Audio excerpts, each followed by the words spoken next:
Good supplies. Bring us first Yeah,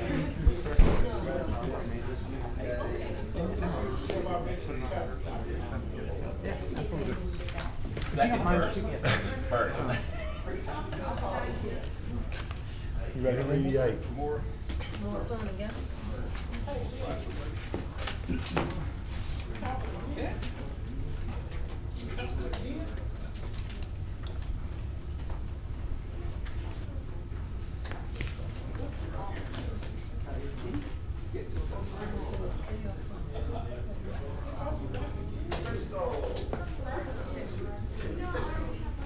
Got 8.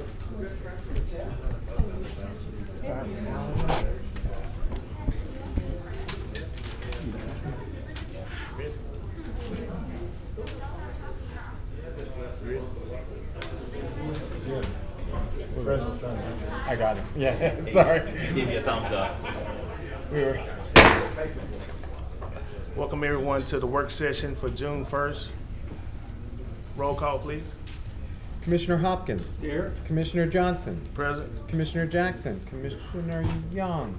Commissioner Burrell. Yeah. Commissioner Cawthorn. I see you. Commissioner Gage Watts. Commissioner Taliaferro. Here, sir. Commissioner Atkins. Here. Commissioner Chavez. Here. Commissioner Lazarus. Here. And Commissioner Epperson. Yeah. All right, and it looks like Commissioner Jackson has joined us as well. So you have got 10 of 12 present, 2 absent. That is a quorum. Okay. Commissioner Taliaferro will do the invocation and Commissioner Chavez will do the pledge of allegiance. Please stand.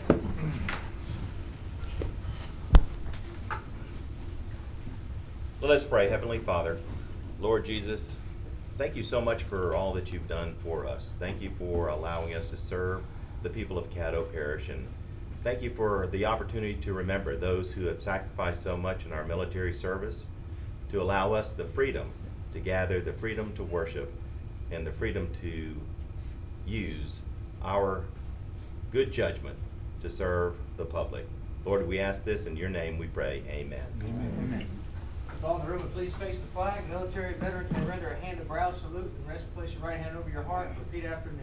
I pledge allegiance to the flag of the United States of America and to the republic for which it stands, one nation, under God, indivisible, with liberty and justice for all.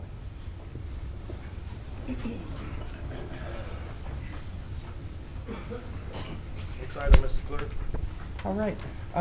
That brings us to agenda additions, where we do have one item under agenda additions. If you'll refresh your screen, you'll see there is a potential agenda addition to add NLCOG update from Executive Director Kent Rogers under visitors.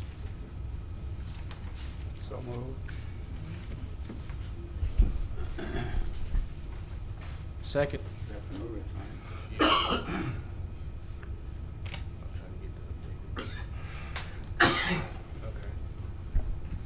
So we have a motion to add Kent Rogers as a visitor. Been moved by Commissioner Chavez, seconded by Commissioner Burrell. At this time, we'll do the public hearing. Is anyone, somebody let knock it out. Is anyone from the public that want to speak for or against this particular addition to the agenda? Seeing no one, public hearing is closed. Now we can carry the motion. We can vote on adding it to the agenda.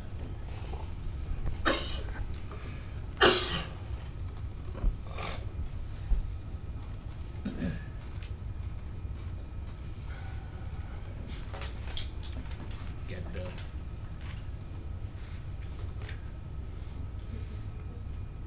Mr. Jackson, I'm sorry, it didn't register your vote. Okay, that motion carries with 10 in support, none in opposition, and 2 absent. Did you have any other agenda additions, Mr. Chairman? I don't. Okay. That brings us to visitors, where the first item Brings on us to our, citizen comments. I'm sorry, I skipped right over it. That brings us to citizens' comments, where citizens who wish to address the commission on any issue other than zoning are asked to fill out a comment card located in the chamber foyer and return to the president or the clerk of commission. Individual comments are limited to 3 minutes, and we have received at least 2 requests. I have 2. The first one is Jermaine Anderson.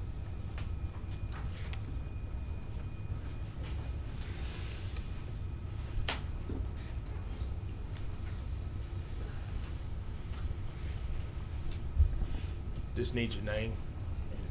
Hello, everybody. My name is Jermaine Anderson. I'm speaking on behalf of the people at Woodlawn Terrace Apartments. Due to the conditions we've been living with over there, rats, mice, raw sewage, things of that nature.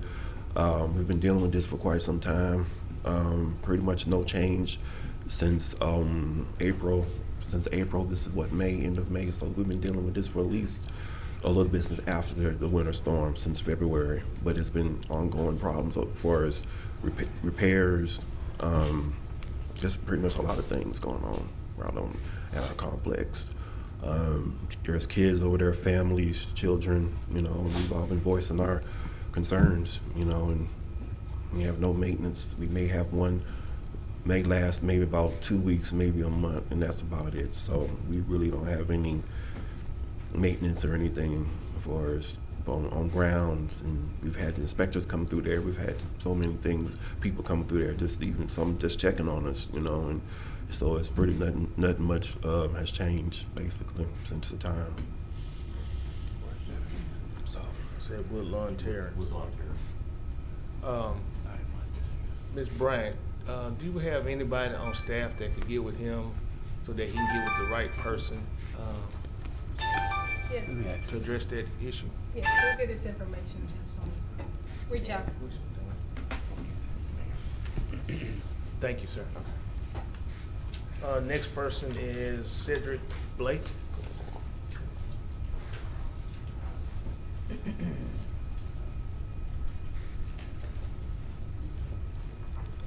How y'all doing this afternoon? All right, I was asking about, I spoke to a young lady down here this morning, and I was talking about the rental assistant program. I'm actually in Southern Hills, and I actually been out of work, and they did select me to help me with my rent-to-own home. And I'm still calling numbers, and I've given them my information, and no one got back with me. They're supposed to start paying it last month, and it's a whole nother month, so I don't know. She told me to come down here to explain that, so I don't know who I'll get with that situation. Okay, Ms. Bryant, can you get, I guess, Haley or someone to assist him, or yourself? Yes, sir. She's gonna help. Seeing no more other ones. Next item. Okay, and for the record, I understand that there was some public comments submitted through the website. I have not yet received those. I don't know if there's some delay in the forwarding of those, but I will let you know if we do receive those. I just received a message that somebody had submitted something. Okay, that brings us to visitors, and we have 2 items today under visitors. Mr. President. I don't know if Commissioner Burrell wanted to go first, but He had a question, which I told him he couldn't answer the questions at the time. I got, Mr. Clerk, if you could, whenever those comments, because I do know of one lady, Mrs. Jones, who submitted some comments. If you could see what happened to that, because I would like to have that read. I told her I would have it read into the record, so if we could get a hold of those, please. I will let y'all know when I receive them. Thank you. Okay, and that brings us to visitors. Unless did Mr. Burrell have a question? He had a question. Okay. For one of the Okay, got it. speakers. The first one was 6.1, a presentation from Alex T. Ray to the commission. Is Mr. Ray here? He is.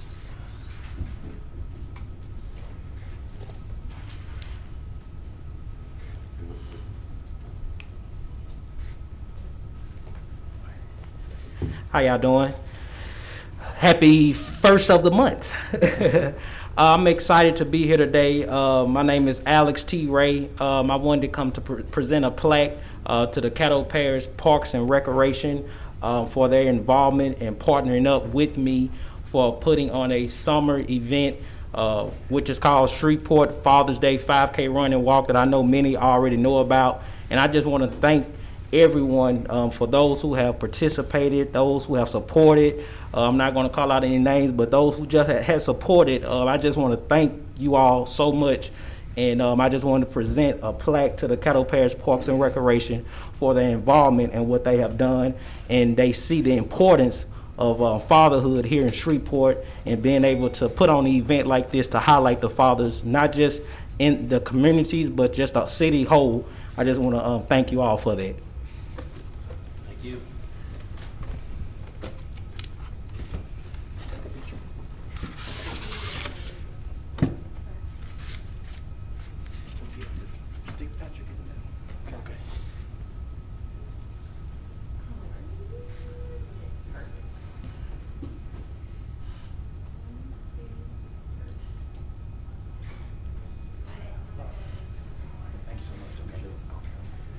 Commissioners, I'm sure most of you guys know Alex T. Ray, one of his NGOs that he offers for the parish that we've helped sponsor has really made a huge impact, and he's now in his. I like the fact that he's going to do this in Southern Hills. Last time they did it somewhere else, but they're doing the Father's Day 5K this month, and I know it's going to be a huge event. He's got a lot of people on board, from the superintendent of Caddo Parish, a lot of city council members, a lot of state representatives that have all showed up to give him support, and he's really showing the community what it's like and what the issues are with the fatherless homes and the missing family structure, and how we need to get back to the basics and really rebuild the family, and it starts at the house. And he really has a heart for this city, and I thank you for what you're doing, and I'm glad that Caddo Parish can be a partner with this, with you, and allowing Patrick to help us, and the great thing that Patrick's done with getting us all together and helping you make this a success. So I'm really looking forward to seeing this Father's Day 5K become the huge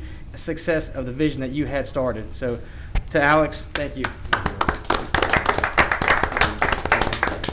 Again, on behalf of the Parks and Recreation Department, thank you so much for your invaluable service. Anytime that we can combine efforts, it's always a win-win for the people that we are serving, which are the citizens of Caddo Parish. Thank you so much. Thank you, Commissioner. Thank you.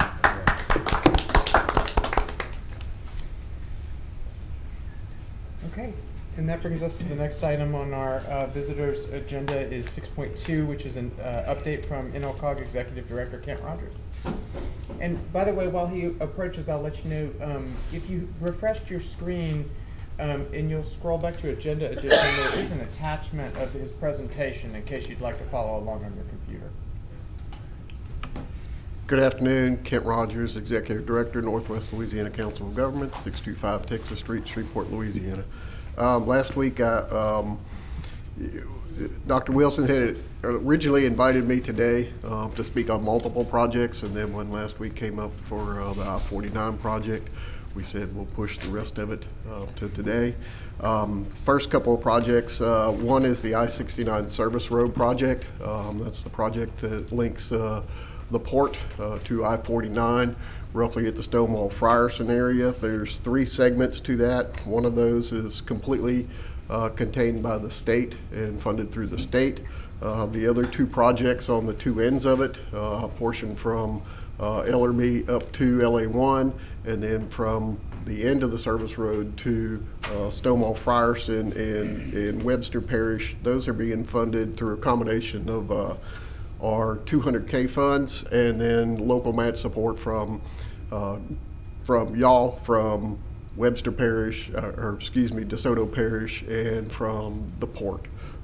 We have worked on a cooperative endeavor agreement between all the parties, and we actually got our portion signed on it today, and I'm sure y'all will be seeing something come forth on that project.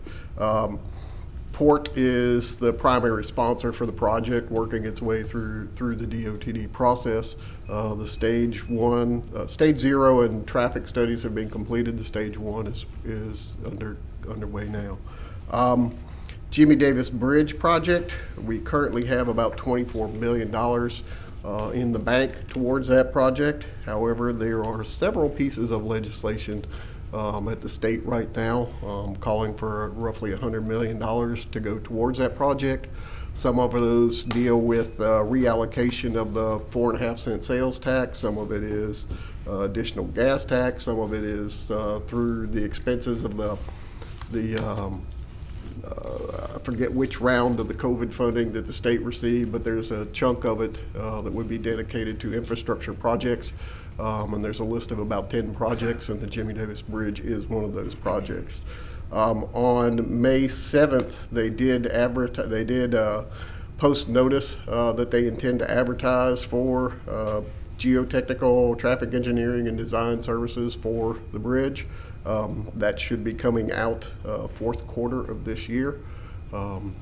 Depending on the funding availability, will depend on what they're charged with at that time. We're hoping that something major comes out through all the legislation at the state, and the preference would be to have it done as a design build project at that time. That speeds some of that process up so that the designer and the contractor that builds it are basically one and the same contract. Speeds that process up greatly, similar to like what was done for the Barksdale Gate Access Road. We also just recently updated our long-range plan, which is a 25-year plan for the area. And in that, we put together, there's a series of set-asides, small set-asides for projects. And I'm disappointed that Ms. Gage Watts is not here, because one of those projects is for lighting upgrades on the controlled access facilities. And of course, one of those is the Interloop project. We'll be doing a series of those projects. Likelihood is the first one to go would be on the I-20 corridor, because we're trying to work it in with the reconstruction and the upgrades that they're going to do here in the near future.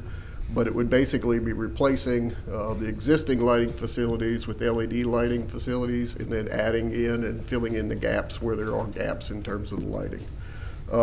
Other of those set-asides also include the aerial photography program that we administer, and those photos and all the images and whatnot are shared with the parish and the city and the 911 and all those different agencies across the board. Again, that's funded again through some of our federal funds with the match support. The match support coming straight from NOCOG. We're not going to have to ask anybody else for any additional funding to provide to get that project done. One of the other projects and programs that we work on is with the Louisiana Watershed Program.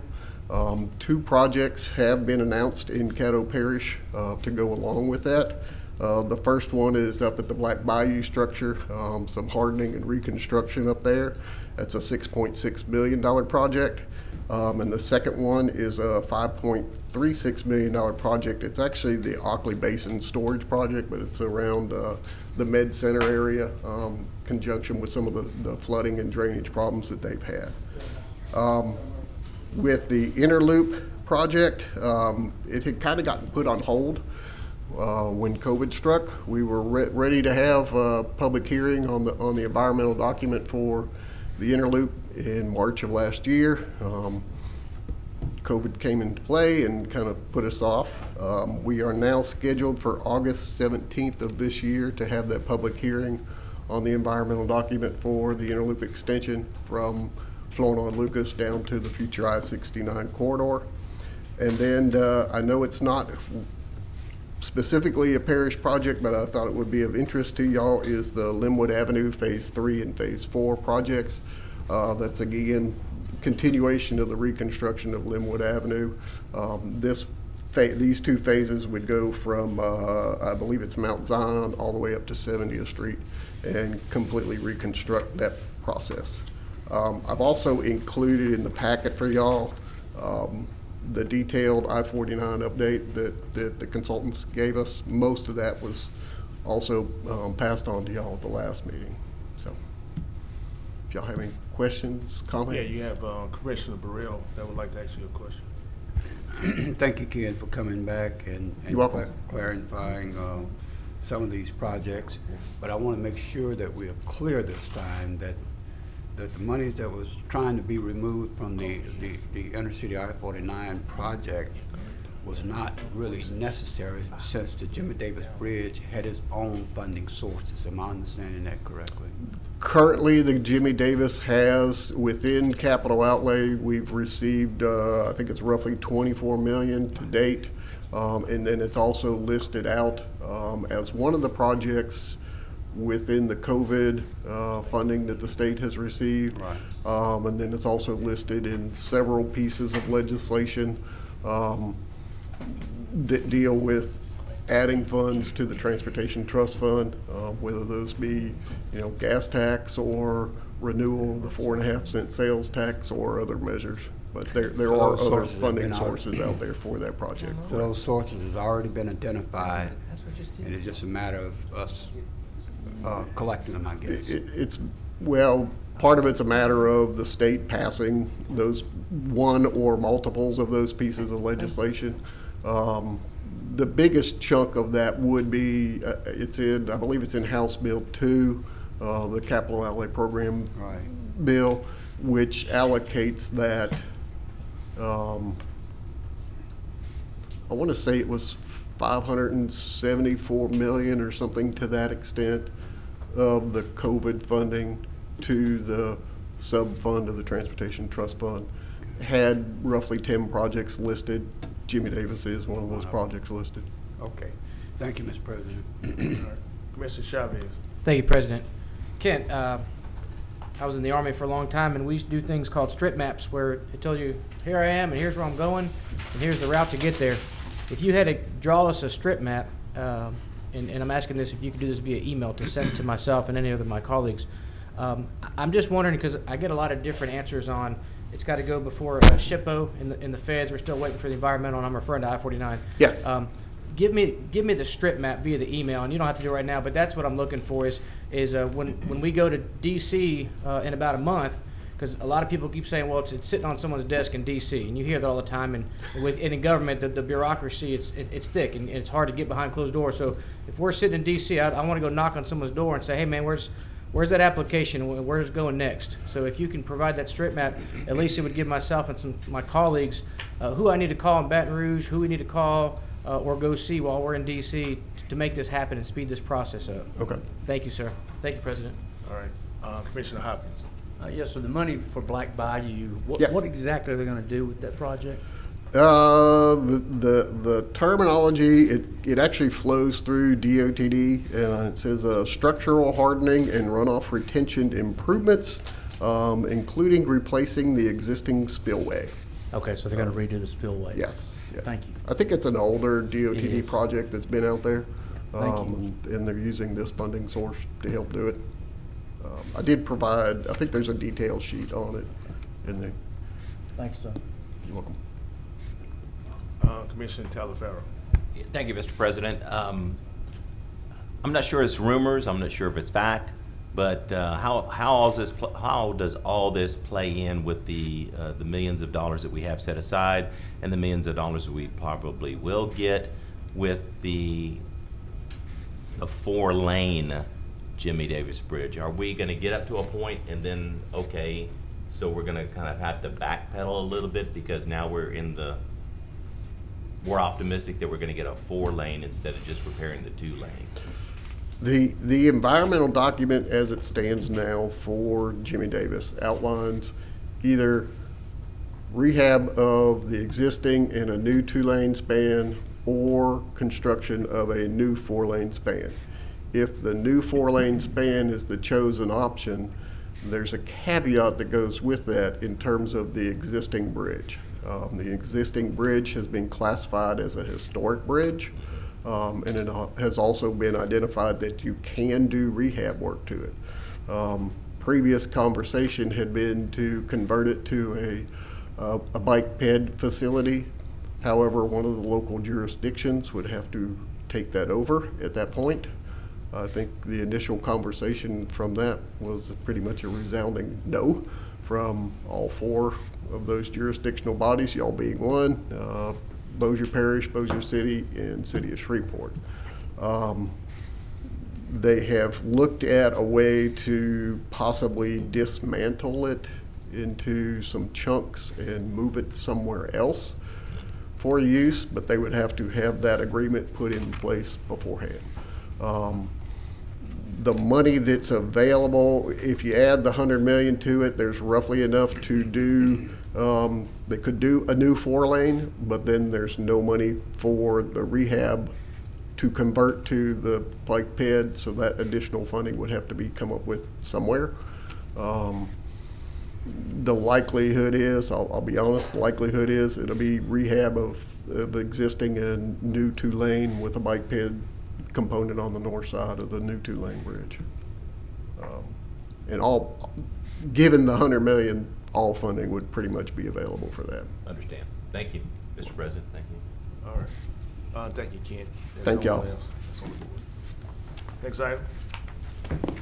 The next item is going to be old business. We don't have any old business on the agenda today, so that'll bring us to new business, where we have a number of items. The first item is 8.1, authorize the introduction of ordinance number 6072 of 2021.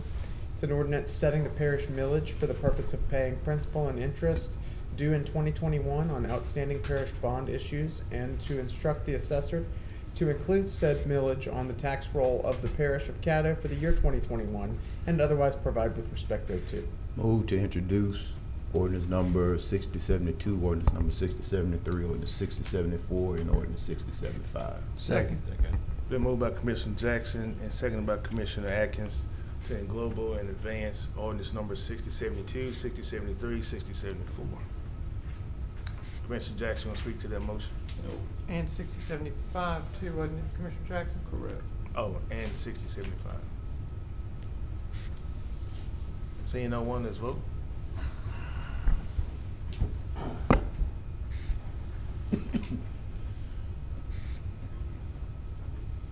All right, and that motion carries with 10 in support, none in opposition, and 2 absent. And just for the record, let me make sure that I heard that correctly. That was to introduce and advance, or to advance 6072, 6073, 6074, and 6075 to Thursday's agenda, correct? Great. That brings us to authorize ordinance number 6076 of 2021. It's an ordinance amending the budget of estimated revenues and expenditures for the Riverboat Fund for the year 2021 to provide an appropriation of $5,000 to conduct a training program for Caddo Parish fire districts, and otherwise provide with respect thereto. Move to introduce. Second. Second. Been moved by Commissioner Hopkins, seconded by Commissioner Lazarus. Commissioner Hopkins, you want to speak to your motion? You know, this is every 3 or 4 years, the fire districts have a special training. And I think 4 years ago, if you remember, they did on tornadoes.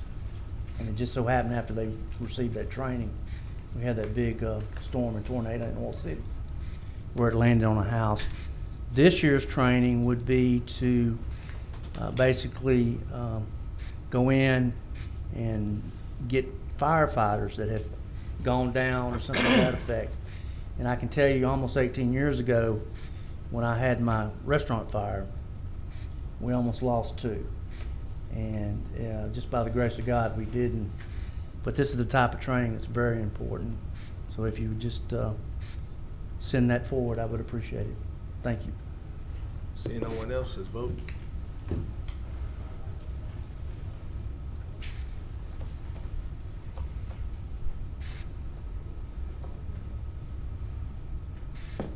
Okay, that motion passes with 10 in support, none in opposition, and 2 absent. And that brings us to 8.6, which is to authorize the introduction of ordinance number 6077 of 2021. It's an ordinance amending the budget of estimated revenues and expenditures for the American Rescue Plan Fund to provide an appropriation of $100,000 for 5 D3 Edge security trailers, and otherwise provide with respect thereto. Motion to introduce, if I can get a second. Second. Thank you. Who's second? Commissioner Jackson? Oh. Been moved by Commissioner Chavez, seconded by Commissioner Jackson to advance ordinance 6077 of 2021. Commissioner Chavez, you want to speak to your motion? Yes, please. Commissioners, this is something that I've been looking at for the last couple of years, and now more than ever, I think it's very advantageous for the parish to purchase some of these. We had a lot of high rising crime, and we can utilize this technology, I think, to loan out to other local agencies as well as mitigate crime on our own forefront. What I'm thinking is we start out first purchasing 5 of them. They're really cool mobile trailers. If you've ever been to possibly a Lowe's or a Home Depot, you may have seen them. And they put them out there. They're solar paneled. What I like is they have a SIM card in there. They gather security footage and they push the footage into the cloud so that if somebody was to damage the trailer itself, we can still capture the footage. And there's just numerous things that we can use for this within the parish. We're always building bridges, roads. We can leave them out there on site just like construction companies do in large areas for asset management. I think we can utilize these for risk mitigation when we have functions like, for instance, Mudbug Madness. If we're donating to an NGO and they're having a big fair, we can place one of these out there at the location.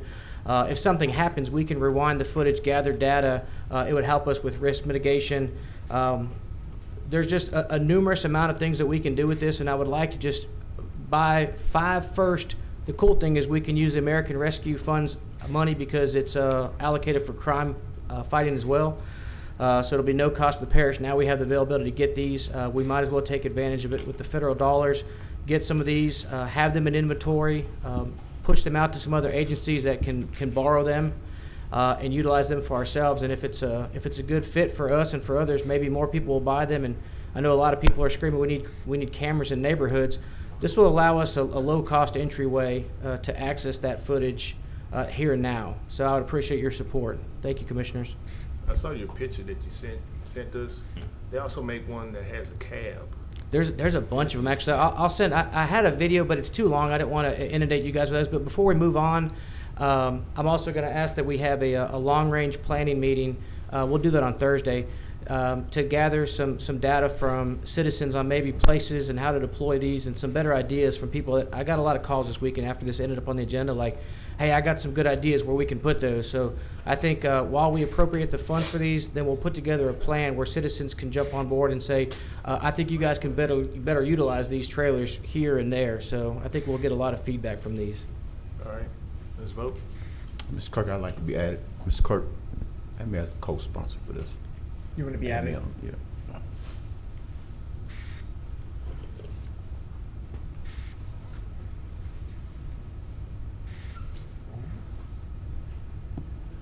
And that motion carries with 10 in support, none in opposition, and 2 absent. That brings us to the next item on the agenda, which is to authorize introduction of ordinance number 6078 of 2021. It's an ordinance amending the budget of estimated revenues and expenditures for the American Rescue Plan Fund to provide an appropriation of $25,000 for a wastewater program for COVID-19 and to otherwise provide with respect thereto. From Commissioner Burrell.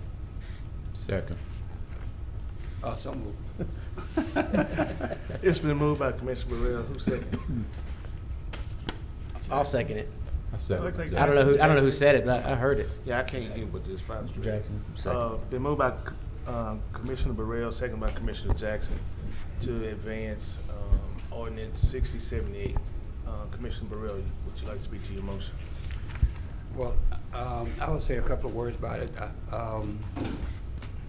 Commissioner Stephen Jackson, I believe, has worked with the hospitals on this, but I did get the request for the support. This will allow LSU Health Science Center, I believe, program over there to do testing for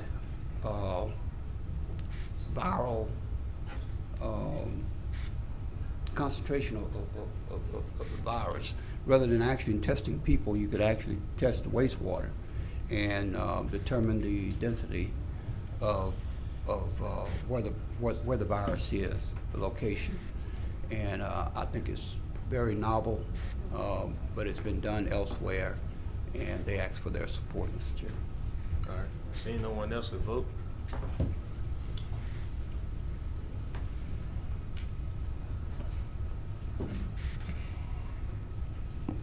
All right, that motion carries with 10 in support, none in opposition, and 2 absent. And then that brings us to the next item, which is to authorize ordinance number 6079 of 2021.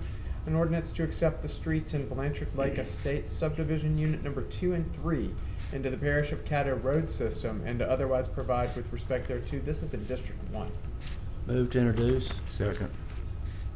Been moved by Commissioner Hopkins, second by Commissioner Jackson to advance ordinance 6079 of 2021. Commissioner Hopkins wants to speak to your motion. Jimmy, would you come up and just let Jimmy explain what they're doing?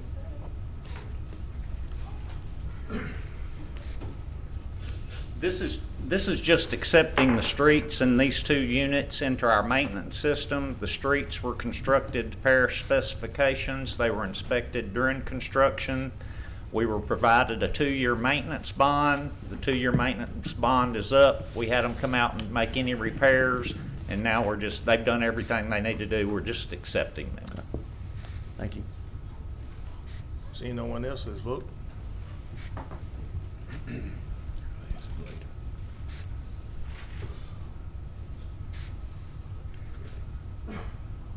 All right, that motion carries with 10 in support, none in opposition, and 2 absent. And that brings us to the next item on our agenda, authorized resolution number 46 of 2021. It's a resolution adopting a citizen participation plan for the CDBG program. So moved to introduce. Second. Been moved by Commissioner Jackson, seconded by Commissioner Chavez. Commissioner Jackson want to speak to resolution 47? I do not. Commissioner, you're on the board. I don't know what that, I tried to take it off. All right, seeing no one, let's vote on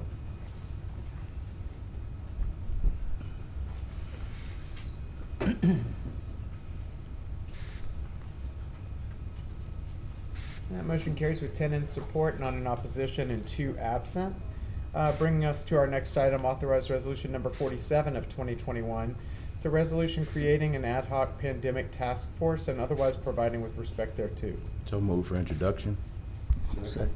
Been moved by Commissioner Jackson, seconded by Commissioner Epperson. Commissioner Jackson want to speak to your motion? I don't have any, but I'll take any questions if anybody has any. Commissioner Carthon? Yes, to Commissioner Jackson, I did read your attachment as it relates to this resolution. Can you give me like the major bullet points of what you want to achieve out of this pandemic? Oh yeah, yeah, that's a good question. It's basically to work with local public health officials. I think the ordinance that we just moved forward highlights that there are still some learning that we can do about COVID-19, and so it just gives us an opportunity to learn a little bit more. The other thing is it gives us an opportunity to finish some of the work that we were doing. We did submit, the parish has submitted for a $4 million literacy grant around COVID-19, vaccinations, testing, those kind of things. My hope and prayer is that we'll be successful in getting that grant. If it's not the full $4 million, but some variation of it. But to also work with FEMA to make sure that we're getting reimbursed those costs that we came out of, making sure that the parish commission can work also and understand that this may be something that may be seasonal. It may be something that we may have to purchase masks, not necessarily require any mitigation or restrictions, but just like we prepare for hurricane season seasonally, it may be something that we may have to look at seasonally. And so to work with local experts to learn as much as we can, put an after action report together. What did we learn? Did we make any mistakes? Did we overreact? Did we underreact? What are some things that we can do going forward? We do know the CDC has already indicated that there will be boosters that will be required in the future. So they anticipate that there will be flare-ups and things of that nature. But I was out this weekend and I was glad to be out seeing people unmasked and vaccinated. And I think a lot of people are just glad to have the worst of the pandemic behind us. And so that's what this basically gives us an opportunity to do, is to be laser focused and strategically focused on things that were related to the pandemic. Okay, so is it also safe to say that I know it's been titled the Pandemic Task Force, but some of the things you just described in it would be natural disasters and unusual occurrences like the flooding of the Red, the storm. So you want this to be an ongoing committee where we can address some of those issues that doesn't happen in the normal course of just being. Well, I had a conversation with a couple commissioners. I think there may need to be a conversation about having a sort of disaster preparedness committee, so like Homeland. That's not what this is. If you read letter F, it says that the task force shall dissolve on January 31st, 2021, which basically is a year. It basically gives the committee a year to do its work, or after providing an after-action review, or whichever comes first. So whichever one of those two comes first, the committee would dissolve. The commission body could choose to extend it if they want to, but right now I don't foresee that. But right now the goal is let's continue the work that we have been doing. All right, thank you, Mr. President. Thank you. Commissioner Chavez. Thank you, President. In the body, I see that $4 million, and I guess one of my questions, I would hate to see this not come to fruition and for the parish to lose those funds. So my question maybe for legal is the work that Commissioner Jackson did, if this committee doesn't come to fruition, will the parish still will the grant still come through? Good. Yes. Okay, so we're still eligible for it, even though this committee is disbanded, so to speak. Okay, and then I'm very willing for anybody that wants to work and continue to work. Thank you, Commissioner Jackson, for everything that you did on this committee. I would like to see basically an exit report.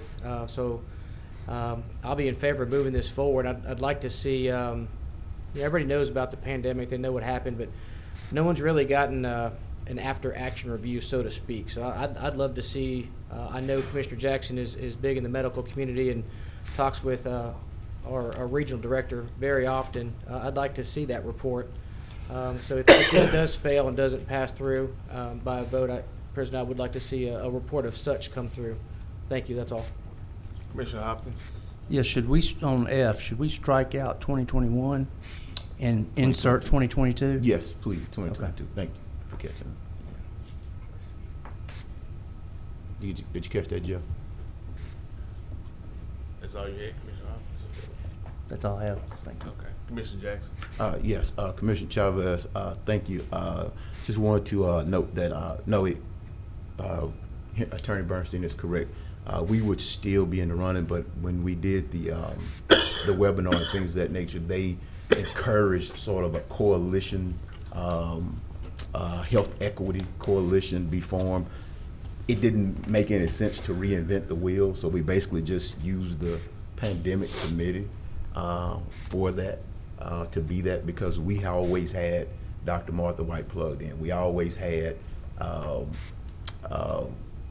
Robert Jump with FEMA. We already were working with organizations like David Range, which serves medically underserved communities.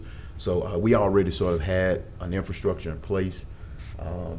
And so it was very encouraged. And so I'm hoping that we will be successful, because it'll do a lot of things to help us not force people to take the vaccination, but encourage education and literacy around vaccination.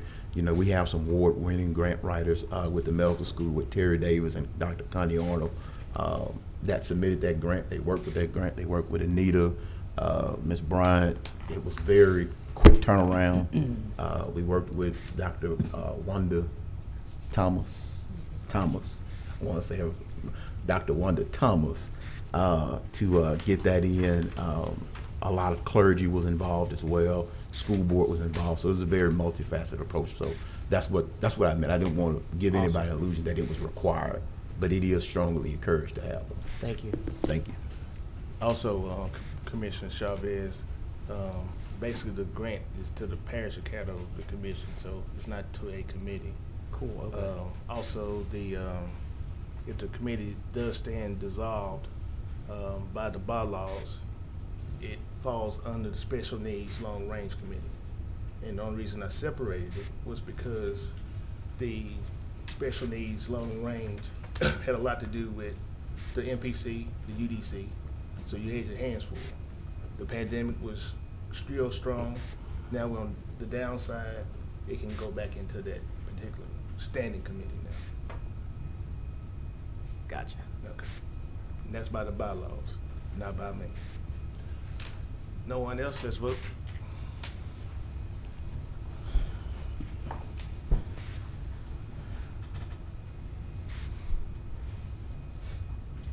And that motion to advance passes with 8 in support, 2 in opposition, and 2 absent. And that brings us to authorize resolution number 48 of 2021. That's a resolution to authorize the Caddo Parish Administrator to consent to the annexation by the town of Blanchard of a certain right-of-way within the parish of Caddo, and otherwise providing with respect thereto in District 1. So moved. Second. Who's second now? Jackson. Well, it's been moved by Commissioner Hopkins, second by Commissioner Jackson to advance resolution 48. Commissioner Hopkins, you want to speak to that? No, sir. Commissioner Epperson. This will be to legal. Are there any oil or gas royalties? Does that go with that property we annexing to Blanchard? I would have to look. I guess Jimmy would. Jimmy, do you know the answer off the top of your head?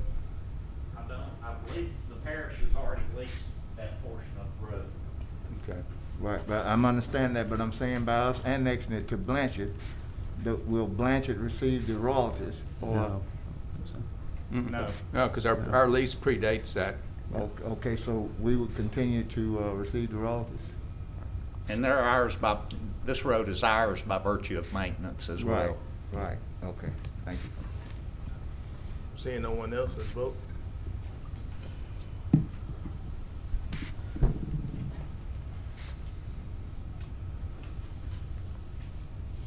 And that motion carries with 10 in support, none in opposition, and 2 absent. That brings us to authorize resolution number 49 of 2021. It's a resolution to authorize the Caddo Parish Administrator to consent to the assignment of state agency leases 19509, 20131, 20134, 20133, and 19737, and 19740, and to otherwise provide with respect thereto. These are in District 11. Second. For Commissioner Lazarus. Yes. Sorry. It's been moved by Commissioner Lazarus, seconded by Commissioner Thank you. Jackson to advance resolution 49 of 2021. Commissioner Lazarus, you want to speak to this motion? No, thank you. All right. Commissioner Jackson.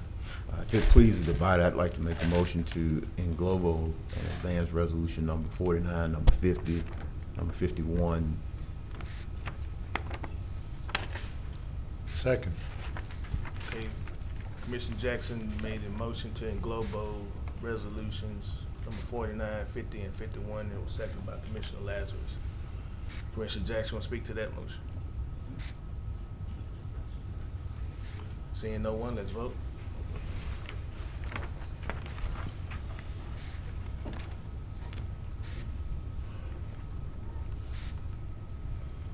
Okay, and that motion carries with 10 in support, none in opposition, and 2 absent. And that brings us to authorizing resolution number 52 of 2021. It's a resolution in support of creation of the National Commission to investigate the January 6th attack on the United States Capitol Complex Act, and otherwise providing with respect thereto. Approve in advance. Second. Then moved by Commissioner Carthon, seconded by Commissioner Jackson to advance resolution number 52. Commissioner Carthon, you want to speak to your motion? Yes, sir. Thank you, Mr. President. We all know that January 6th was a very horrific event on the nation's capital, the worst thing we've seen since the Civil War. Officer Brian Sicknick was killed, 140 cops were injured. 70% of the American public believes that a commission should be formed on a bipartisan basis. I should also note that this was brought before the House and Senate, passed out of the Senate, and passed out of the House and failed in the Senate. There is some conversation that Majority Senator Schumer will bring this back up for a vote, and it is my intention to do this on a bipartisan basis. There's also some talk that the House Speaker Nancy Pelosi wants to do it out of a committee, which I think is the essential opposition on the far right. So just to give you a little notation, so we had 35 senators, 35 House Congress people that were Republican voted for it, and we had 6 senators out of the Republican caucus to vote for it. Ironically, our own local Senator Cassidy voted for it, and so there was 35 no votes, and 11 people were from the Senate did not show up for the vote. So I think this is something that we need to advance. We have seen over the last year the distraction and the contracting of democracy in the United States. I think our democracy is at stake here. Whether you're far right, far left, or anything in between, at the end of the day, it is the Constitution over party. I do have 2 videos I want to play for you, and I'll let the clerk put them forth right now. Okay, that'll take me just a minute to get those hooked up. Okay.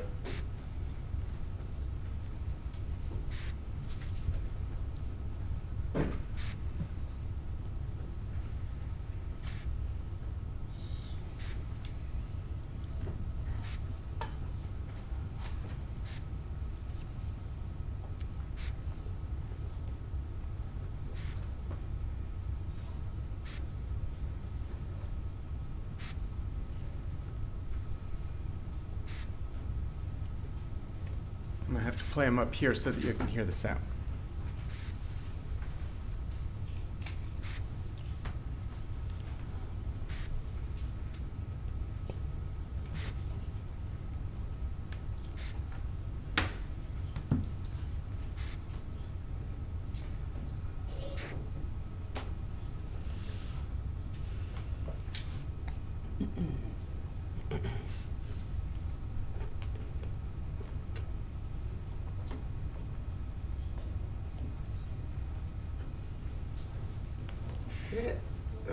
Chuck or Tom in the control booth to see if we can get sound on this?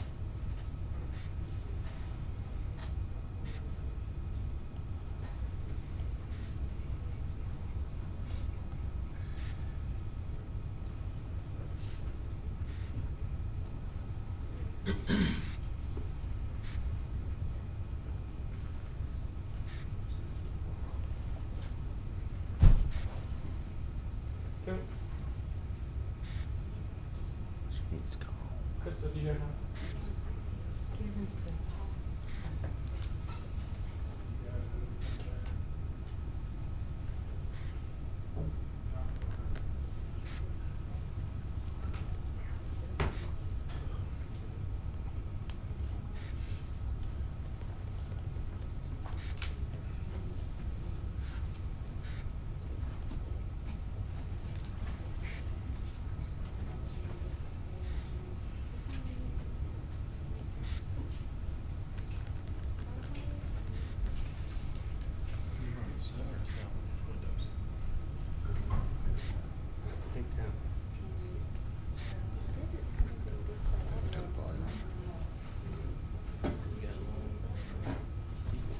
Yeah. Y'all go ahead and speak over. All right, so while y'all doing that, I'll go ahead and let Commissioner Atkins go and then come back to you. All right, thank you, Mr. President. Nobody is proud of what happened on January 6th. And those issues are being and have been and are being thoroughly evaluated by law enforcement and national security experts. I view the proposed congressional study as being a political grandstanding type of event that will add little and true value to the outcome. And for that reason, I'll be voting against this proposal. Thank you, Mr. President. All right. Commissioner Chavez. Thank you, President. I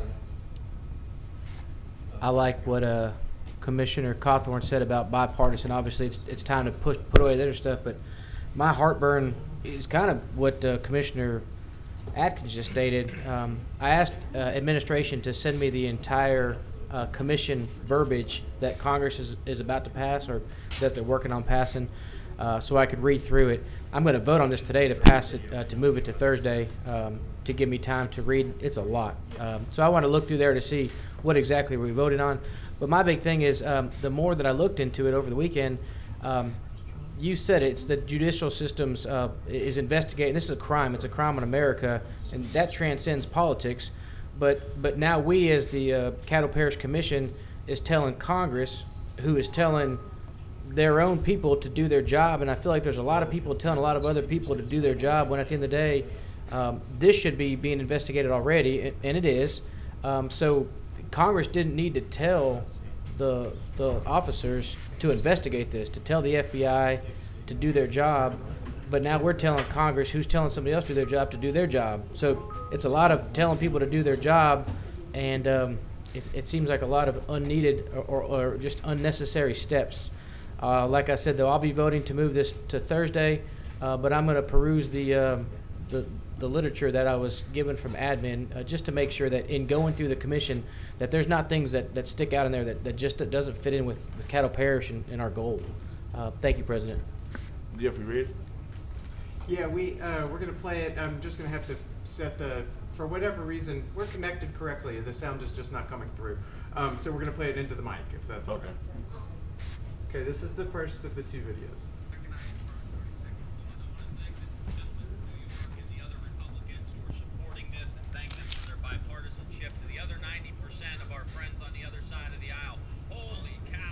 Incoherence. No idea what you're talking about. Thank God that you guys chased the former Secretary of State. You might have to put the speaker to the mic. Can you hear it at all? Closer to millions of dollars.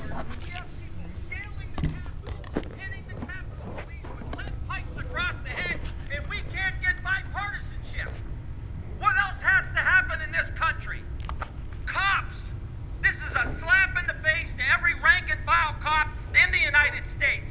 If we're going to take on China, if we're going to rebuild the country, if we're going to reverse climate change, we need two political parties in this country that are both living in reality, and you ain't one of them. Okay, that That was was Republican Congressman Tim Ryan. This is the other video. We are just so thankful for Senator Romney and his support for looking into here we go. Get it hot. Sorry. Right those arms. Let's go all the way. Formal commission for the events of January 6th and for his support for the law enforcement for U.S. Capitol Police, Metropolitan Police, and all the other law enforcement community that was there that day, and for the sacrifice that they made, and also for the safety of all the members of the Capitol that were there that day and scared for their safety and their well-being. Which is great when his cause of death was released to hear the terrible things that were said by some people in the media and some people online celebrating his cause of death was very sick. It was very disturbing and very painful for myself and Brian's mother and the rest of his family. So it's been very, very upsetting.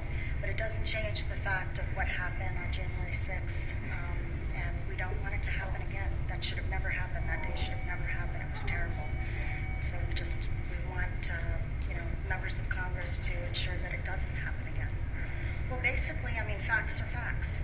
If they look at the footage that happened, it's very obvious that that was not a peaceful day. Police officers were getting attacked. They were getting beaten. Fire extinguishers were thrown at them. They were being attacked by flagpoles. Mike and Officer Dunn here, or I should say Officer Malone, they can basically tell you right now what they experienced, and it wasn't a tourist day. It wasn't tourists just passively walking by. If January 6th didn't happen, Brian would still be here. Plain and simple. That's all I got. Change lives today. I hope so. I hope so. And Brian had a work ethic, but second to none. And he was just there for our country, for these guys. And he just was doing his job, and he got caught up in it, and it's very sad. Last question. Does it anger you, Mrs. Sickening, to hear senators who do not support this commission and what emotions do you feel you're confronted with that? This is why I'm here today. Usually I would stay in the background, and I couldn't stay quiet anymore.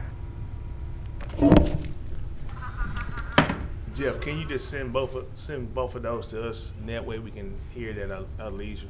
We'll forward those. Okay, Commissioner Jackson. I have a question before a question to Commissioner Cawthorn before I make my statement. Is this the commission that the commission that you're supporting, is this the one for the independent of Congress? I think each party or each side, unfortunately there has to be sides, but is this the one where I think they'll be evenly split? Absolutely. Choose, Absolutely. Let me answer that for you. It would be set up the exact same way that the 9/11 Commission was set up. As you remember, the 9/11 was an international crime and adjudicated as such.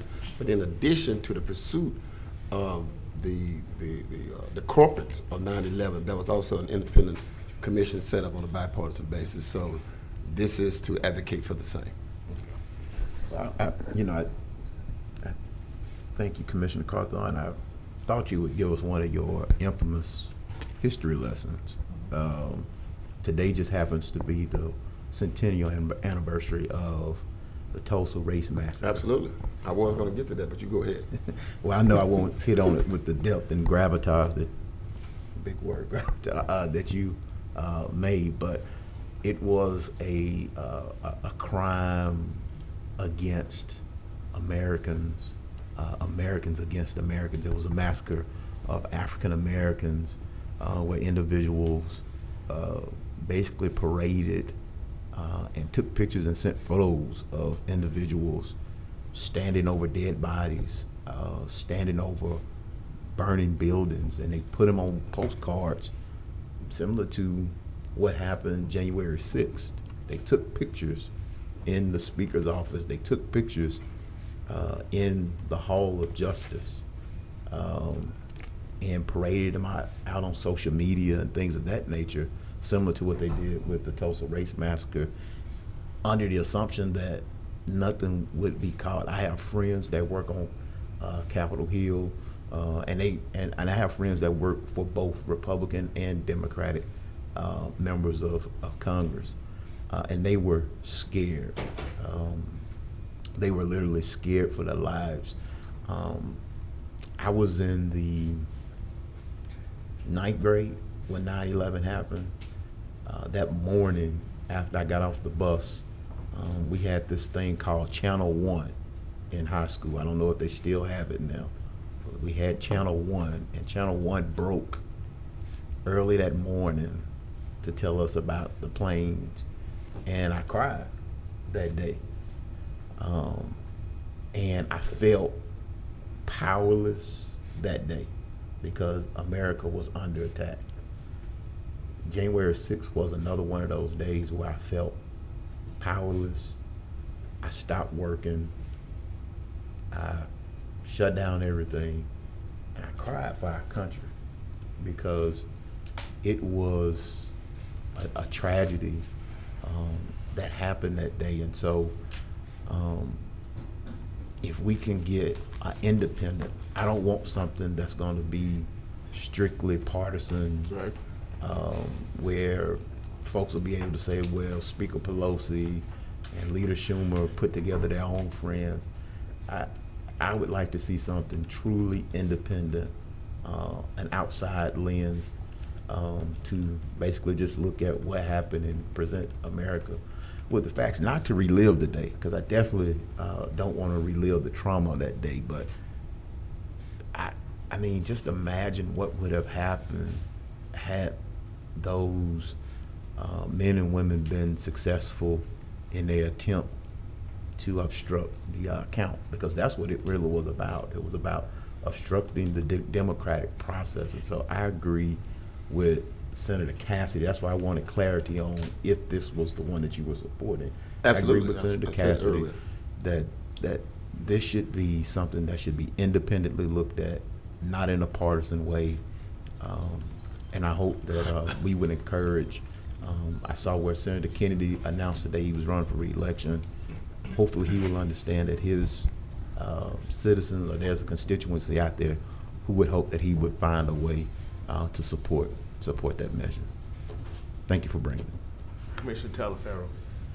Thank you, Mr. President. A good friend and mentor of mine said, only do what you can do.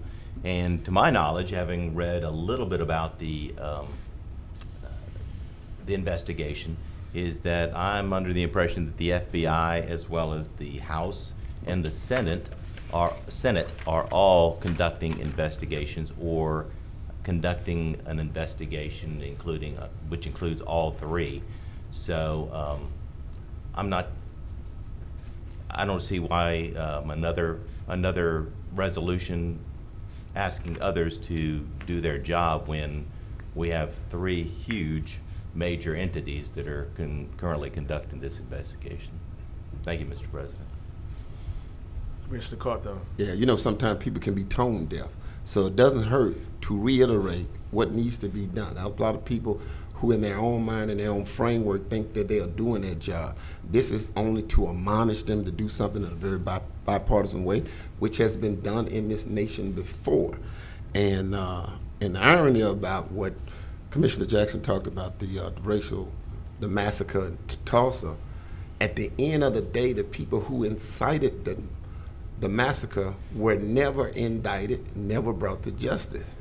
But the people who went to defend themselves at the courthouse and to defend the gentleman that was accosted in jail were indicted. And so I always use history as a living, breathing mechanism so that we always restudy, revisit what has happened in the past so that we don't do it futuristically. Thank you. Seeing no one else says vote.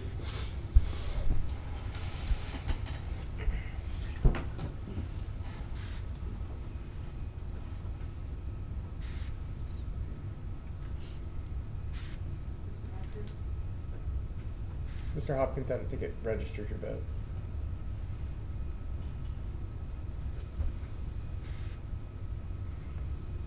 Okay, and that motion has 6 in support, 4 in opposition, and 2 absent, so I believe it does not carry without It 7. carried.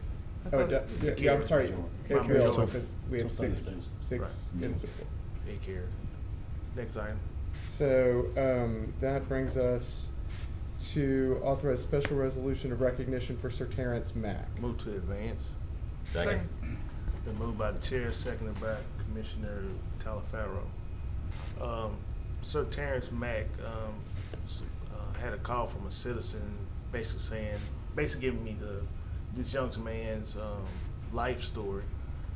It's amazing. He was diagnosed with cancer at the age of 2, and he has trouble remembering things, but he was able to graduate, and they had a big gathering for him at Summer Grove parking lot, where he received the resolution and a key to the parish. So this is sort of like a cleanup to that.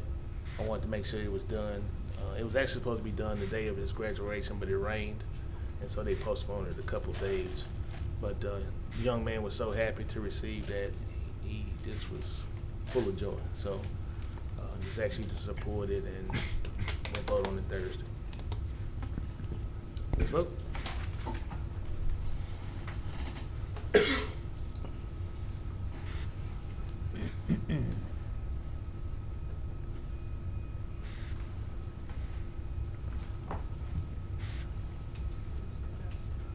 Commissioner, he's out of the chamber. Okay, that passes with 9 in support, none in opposition, and 3 absent. And that brings us to review proposals submitted for selection of the 2021-2022 Caddo Parish Official Journal. The review of proposals submitted for selection of the official journal for register session for the Parish of Caddo for the year July 1, and I'm sorry, that is a misprint there. It should say 2021 to 2022 on your agenda. And that is, we have received 2 proposals, one from the the Caddo Citizen and Shreveport Sun combined proposal, and another proposal from the Shreveport Times. Moved by the chair, seconded by Commissioner Burrell. Seeing no one, we'll vote. I got a question. Oh, okay. Is it the motion is to move forward? Yeah. Okay. I see the 2 periodicals that are attached, Caddo Citizen, Caddo, and Shreveport Times. Is the Shreveport Sun also being considered? They are. Or we just have attached proposals for them?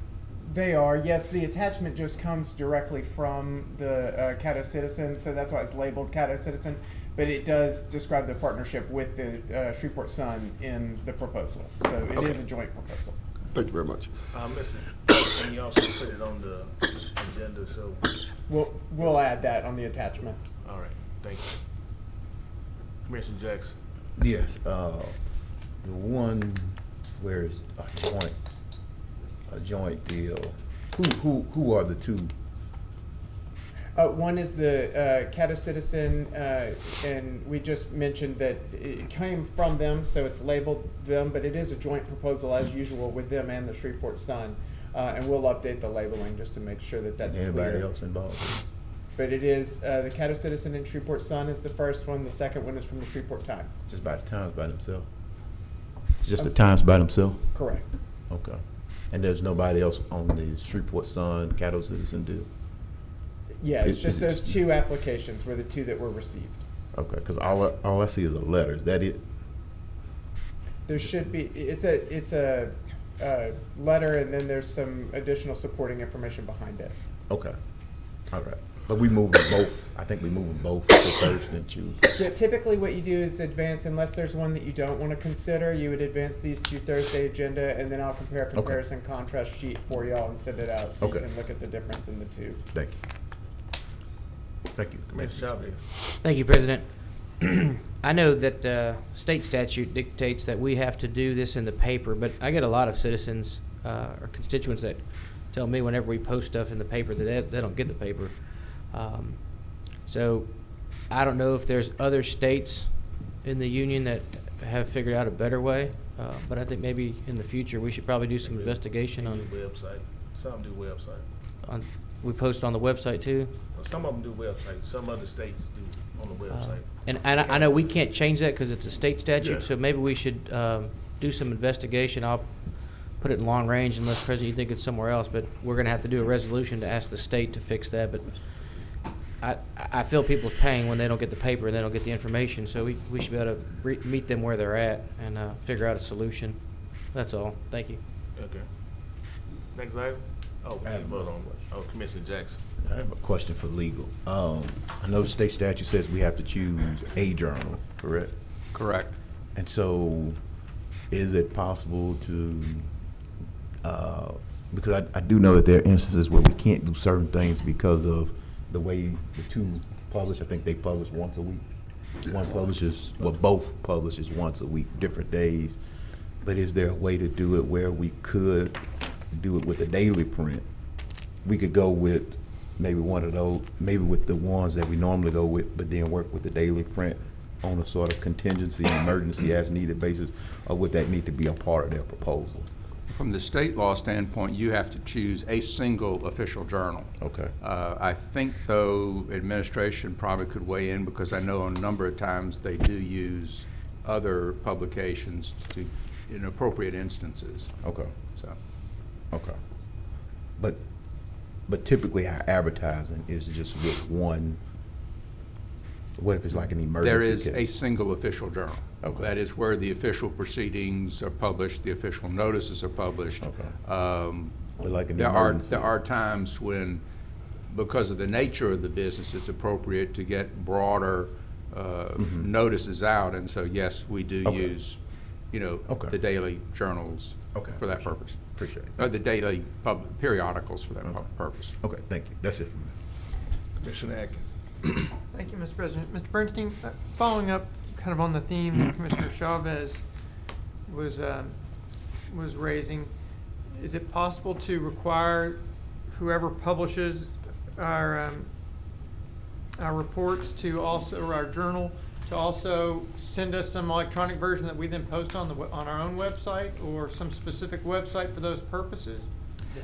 The qualifications don't allow, the minimum qualifications for you to consider them don't put that in there as a requirement.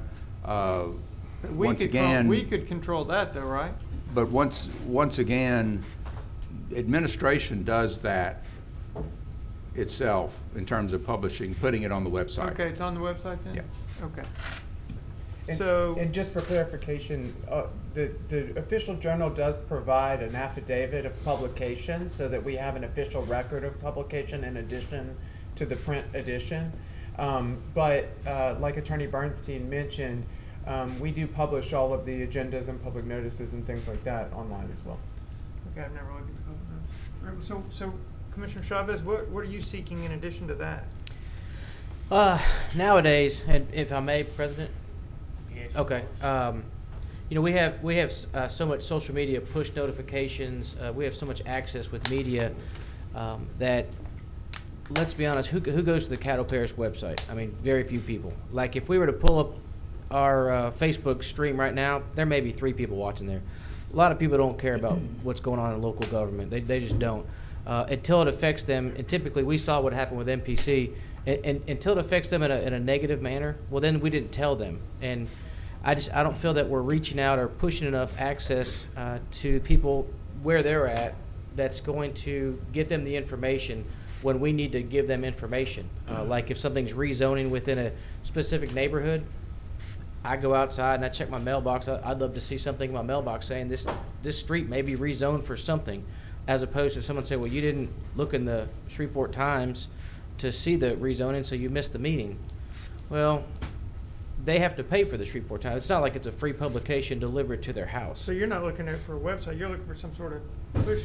So sometimes, and even on the website, or even if we got better on our own social media, and you know, a lot of people don't want to know what's going on with local government because it's not that amusing. Sadly, bad news sells, and that's one reason why there's always bad news on the paper. But if we could start doing something where, I mean, we have the money at the parish, where you can see some ads on the side whenever you're looking on your Amazon stuff and you're buying stuff, when you're looking on Facebook or social media, there's that sidebar. Why don't the parish pull out $200 and put those target ads? Just it's our corner. It's stuff that pops up like if you live in Caddo Parish, this area, this neighborhood's getting rezoned this month. Come to the meeting, or this is about to happen. So that while these people are online or doing whatever they do throughout the day, that they get this information, because we need more people engagement to know about what's going on, specifically zoning and things that go into the official journal, where we all hear this all the time. I didn't get the paper, or I don't read that. So like I said, this may be something we have to put in long range and do some consideration, but I think we can do better. Okay, so it's much beyond the official journal type information that you're seeking. Thank you, Mr. President. Thank you, Mario. Yes. I'll pass. Yes. Go ahead. Henry. I was just going to respond to Commissioner Chavez that he's correct. It is something that would take state legislation to change the terms. I would also note there are some other jurisdictions that are making electronic publication the official journal. Some of my cohorts around the country have reported that's what their jurisdictions are going to, is to make electronic publication the official journal, as opposed to a print publication being the official journal. But that's, once again, something that would take state legislation. Commissioner Hopkins. Yeah, right now you can also get that information at www.publicnotices.com. noticeads.com. So it's available at that website also. Once we do a publication, it goes on that website and is available for the citizens. All right.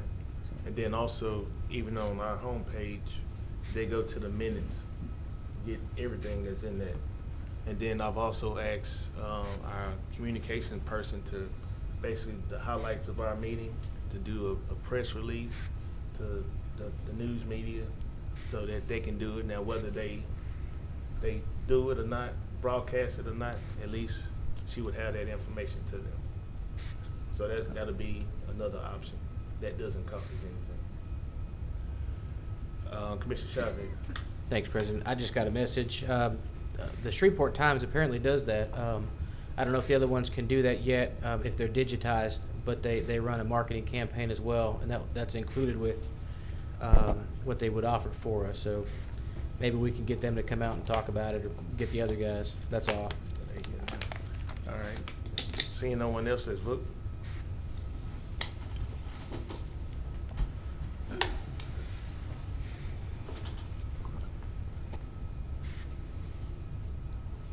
And that motion carries with 10 in support, none in opposition, and 2 absent. That brings us to the next section on our agenda, is communiques and committee reports. Where the first item is commission remarks. And Seeing no one, we'll move on to the next. all right, administrative report. I thought it was administration report. No, communiques. You got to communicate? Yes. Commissioner Jackson. Let me say that I want to address an issue that became public last week. Anybody who's worked with me around this horse, you know I don't ever mind coming up here saying when I'm wrong about something. And what I always like to do is disarm a situation. And so I do want to be clear that the conversation that took place after last meeting took place after the meeting. Some folks would try to make it appear that the meeting was interrupted, the meeting got stopped. But to those who may have found offense to it, for that I do apologize. But let's be clear. There's not a single legislator who can say back there a conversation has not happened, regardless of the animation. Some people are more animated than others. I recognize I can walk on water and may have the cure for cancer, and there are going to be doubters out there. But I wanted to be clear that I try to keep the conversation above board where it is. As far as the pandemic committee relates to the pandemic committee and what took place last week, I was asked to do that task. I didn't go searching. I didn't lobby for it. I was asked to do it. And, you know, at that time, I was really exhausted. Didn't really want to do anything, take on anything extra. But reluctantly, I went ahead and took it on. And I took it on not with me in mind, but I took it on with Caddo Parish in mind. And so I just want this body to know that if anybody felt insulted, or if anybody felt something bad happened, you know, I apologize to the public. And again, this is not the first time that I've had to make that statement. Nobody is perfect. I don't live in a glass house. I've always said that. I may be eligible for the third or fourth stone, but I don't hardly qualify for the first one. And you've heard me say that. I don't hardly qualify to cast the first stone. But I just want to be very clear that that was a conversation that took place after the meeting, offline, man to man. I know there's a woman up here, but man to man conversation, offline. Two people can disagree. Two people can raise their voices. I looked at a video this weekend of Senator Schumer and Senator Collins, a Democrat and a Republican, a male and a female, very theatrical on the floor of the United States Senate, very animated. And nobody made it out to be like it was about to be a brawl, fall brawl, or a WWF Starcade. Dating myself, Starcade. But that's what we do as legislators. That's what we do. And I can communicate, and I try to communicate as best as I can up here. And so I don't want anybody to think that I stopped the meeting, or I turned over a table, or went out and went in a tyrant or something. I advocate for my position. I do that when I'm up here during the meeting, and I'm just as theatrical, advocating for an issue during the meeting. I think in this term, I've tried to pare back a little bit because I've shown I can be a show horse, but my goal is to work for my constituents,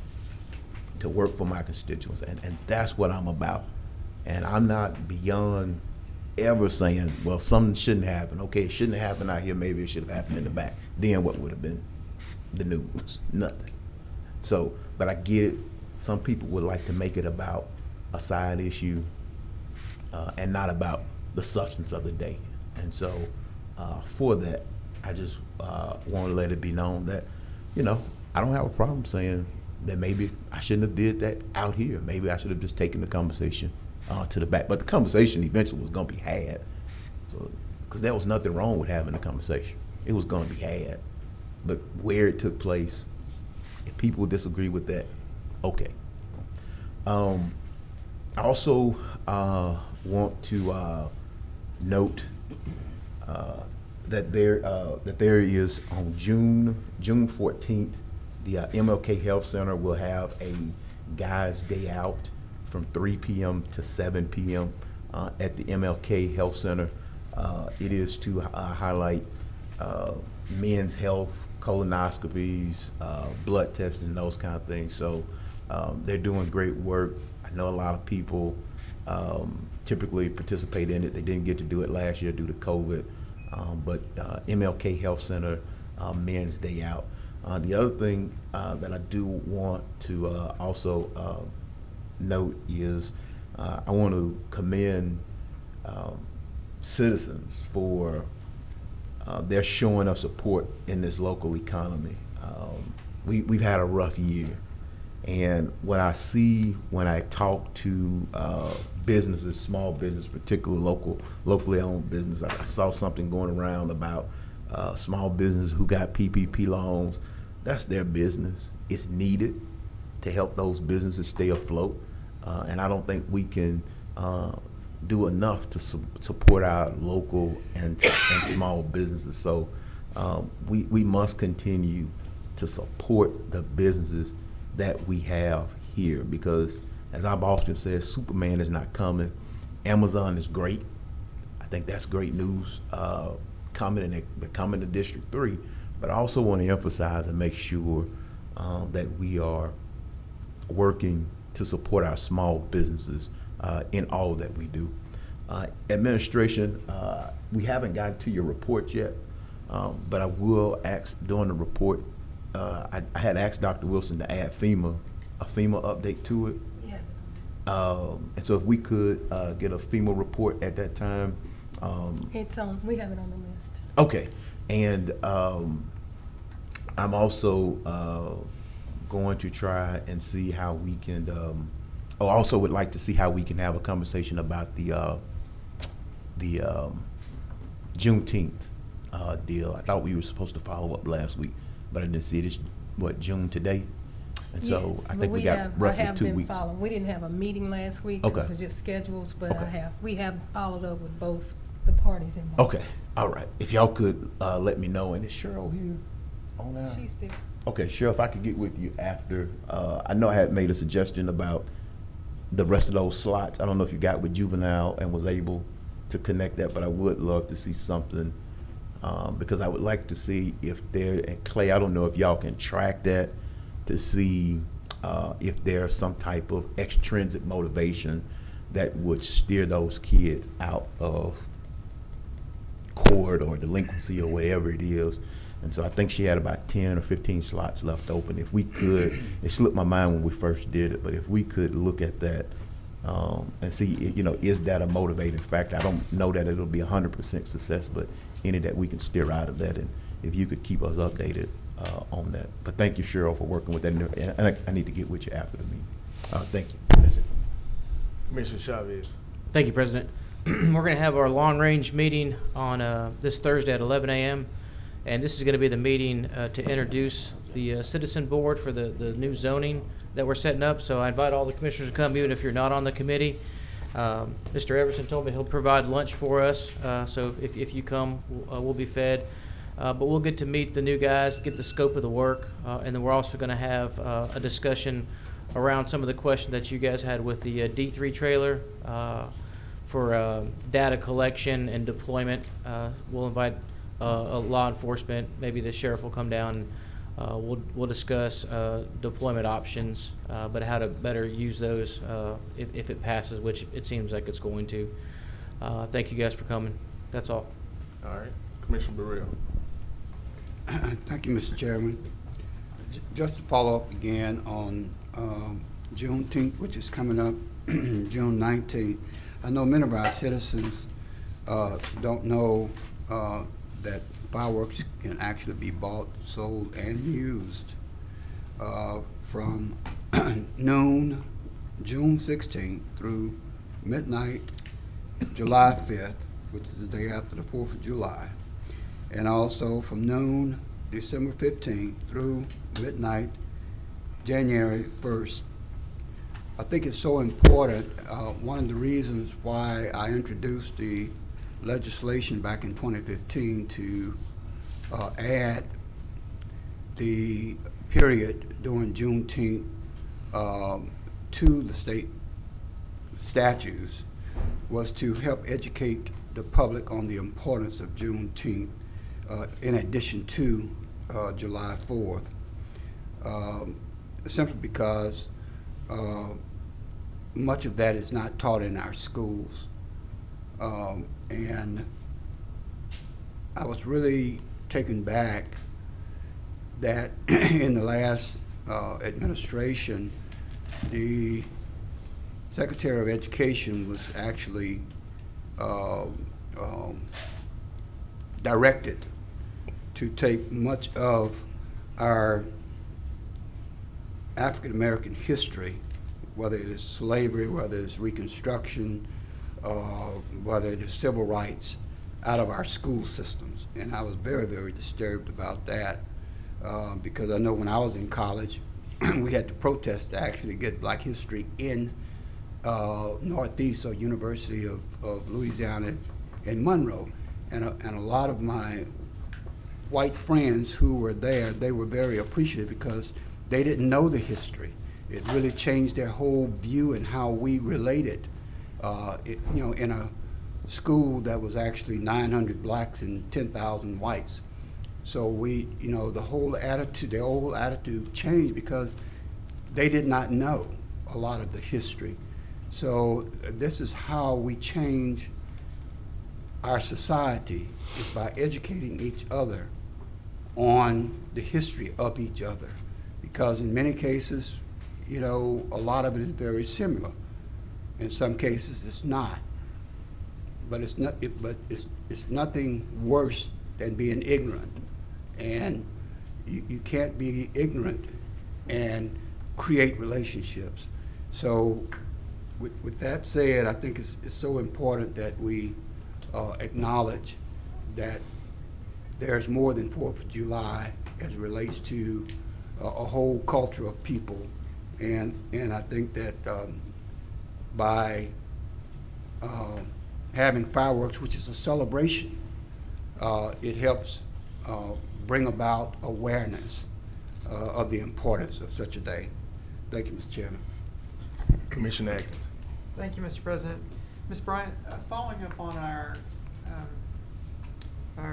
American Rescue Plan meeting last week, I asked if you could check with NLEP and see if they have any. I just want to make sure that's on your to-do list. Or We have reached out to them and we're providing them an application to provide back to the committee. Thank you very much for that. And then secondly, Ms. Barnett, I want to make sure that I'm stating the correct day and time for the Audit and Finance Committee meeting, but I want to let my colleagues know that we have an Audit Finance Committee meeting on June 14th at 2 p.m. So please record that in your calendars. Thank you, Mr. President. Okay. Next item. Next item is the administrator report.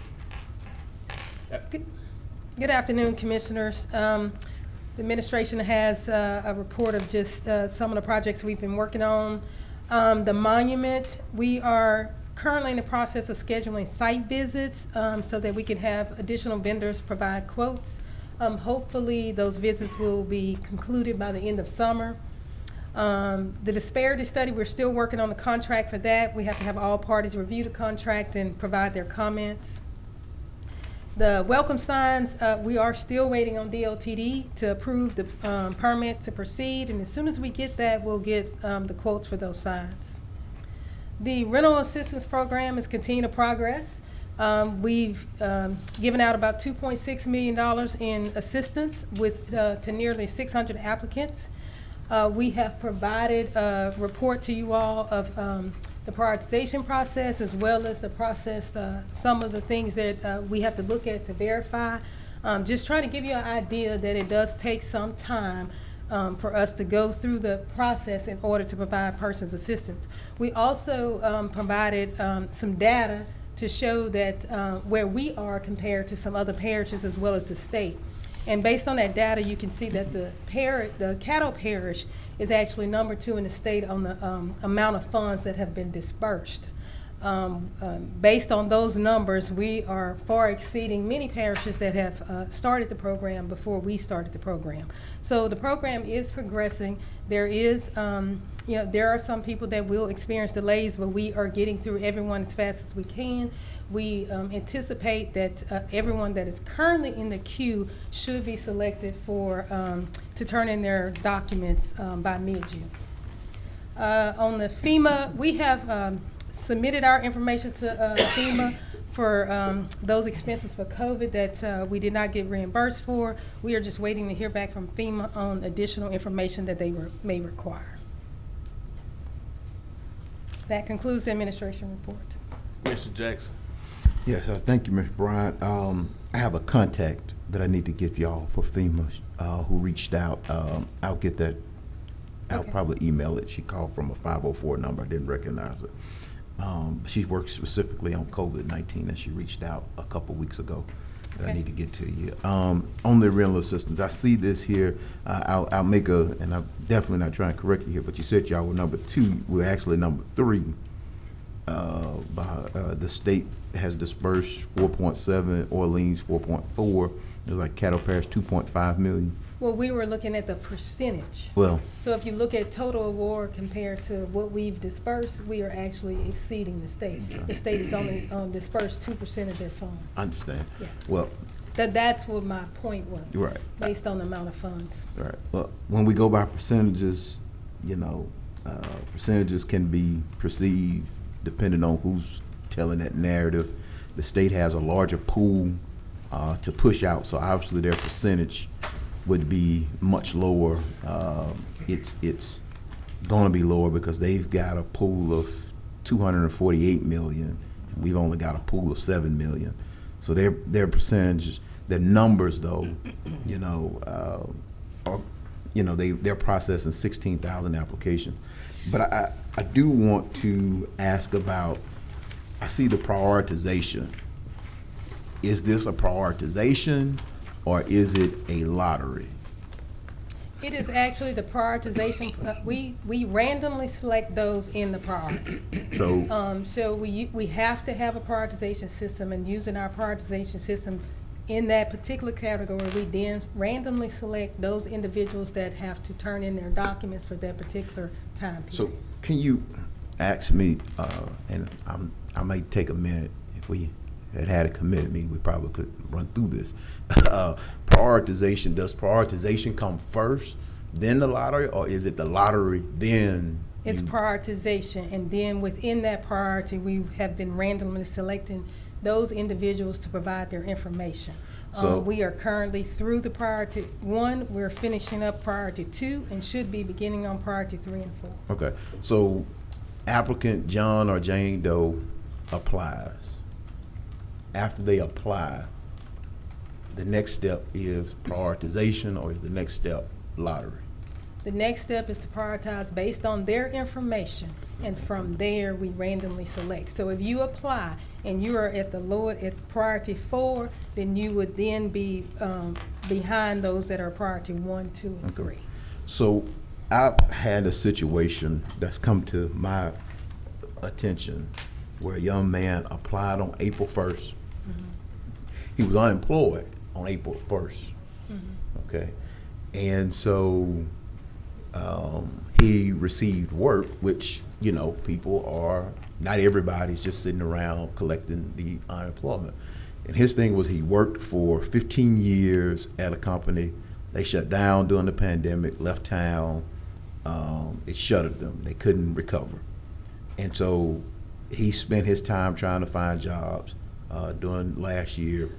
He got behind on his rent from last year, and April 1st, he applied for that back rent that he was not able to catch up on. I think he got a job on May 14th, May 12th. And the system or whoever is working the prioritization piece told him he wasn't eligible for any of it based on him having employment now. And so all of that back rent on April 1st, he was very much eligible. He did what we advocate, which is for people to go find work. He found work, he found stable work, and now he's no longer eligible. Is that how that should have happened? All I can do, Commissioner, is get that person's name and Okay. research. What we're finding sometimes is that, you know, sometimes the applicants communicate one thing, but then when we go into a system, it's something different. Mhm. So we would just have to get that information and see Okay. what's actually going on with that particular applicant to be able to answer that question. Okay. And is there an appeals process? Because I'm also aware of a situation of a family who lived in a hotel. They went to apply.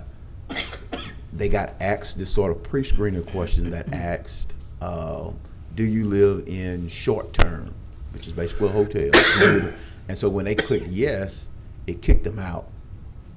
And Treasury, I want to say on the FAQ, question number 26 or 24 says that hotels are accepted. So for those that, you know, did live in short-term living conditions like a hotel, I know shelters are not permitted, but hotels are permitted. Is there a process for them to appeal? And if not, could we put one in place and articulate that? What is maybe the appeals process? But is there one currently in place? There's a process that we can review the applicants and provide them additional information. I'm not If they've been aware- rejected? Hmm? If they've been rejected? Yes, but Okay. I'm not aware of a particular appeals process, but we can look at that particular applicant again. I know that when you are staying in a hotel, right now, we're saying you have to go and get housing, and we can help with the rent Right. in that case. The transitional Yes. piece. Okay, I have some more, and y'all know I'll get, which I think we were supposed to be meeting sometime. Yes, it's just during Dr. this Wilson week. couldn't be here today, so. when I understand. I have something that I want y'all to, if y'all could carve out some time, I have something that I want y'all to listen to. Yes. Just the three of us to listen to get some feedback. Okay. From some individuals. I think they're a little afraid, but I think it would definitely, hopefully it'll benefit the process. And I know Yes. there's some other comments that were submitted Well- electronically, so. Well, definitely, we would continue to have that dialogue. We do believe that based on the numbers, even though it is a process to get to it, we think that the staff has been working well in trying to get through these applications, and there is still a process to go, and we look forward to the continued dialogue. I agree, and nothing is perfect, nothing is without, needing to be fixed. I think somebody said the greatest room in time is the room for improvement or constant feedback. So I appreciate the work that y'all have done, and you are doing, and hopefully we won't be, and don't take this the wrong way when I say it, hopefully we won't be tone deaf to some of the issues that have come up, because the issues continue to come up. I have a young lady now. Time has expired. Oh, I didn't know I had a. Well, I'll get with y'all, but there's a young lady with General Dynamics who she's been denied, and now she's trying to look for a place to stay tonight because she's been evicted. So, and she applied on April 1st and has not been contacted. So. Okay. Commissioner Burrell. Thank you, Mr. Chairman. I almost forgot.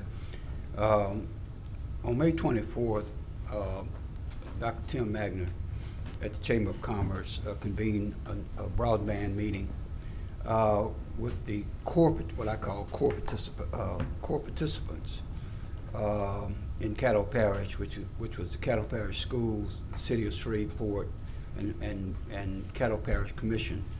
I attended. I'm not sure where our administrator was. I think he may have had another meeting, nor did our digital person.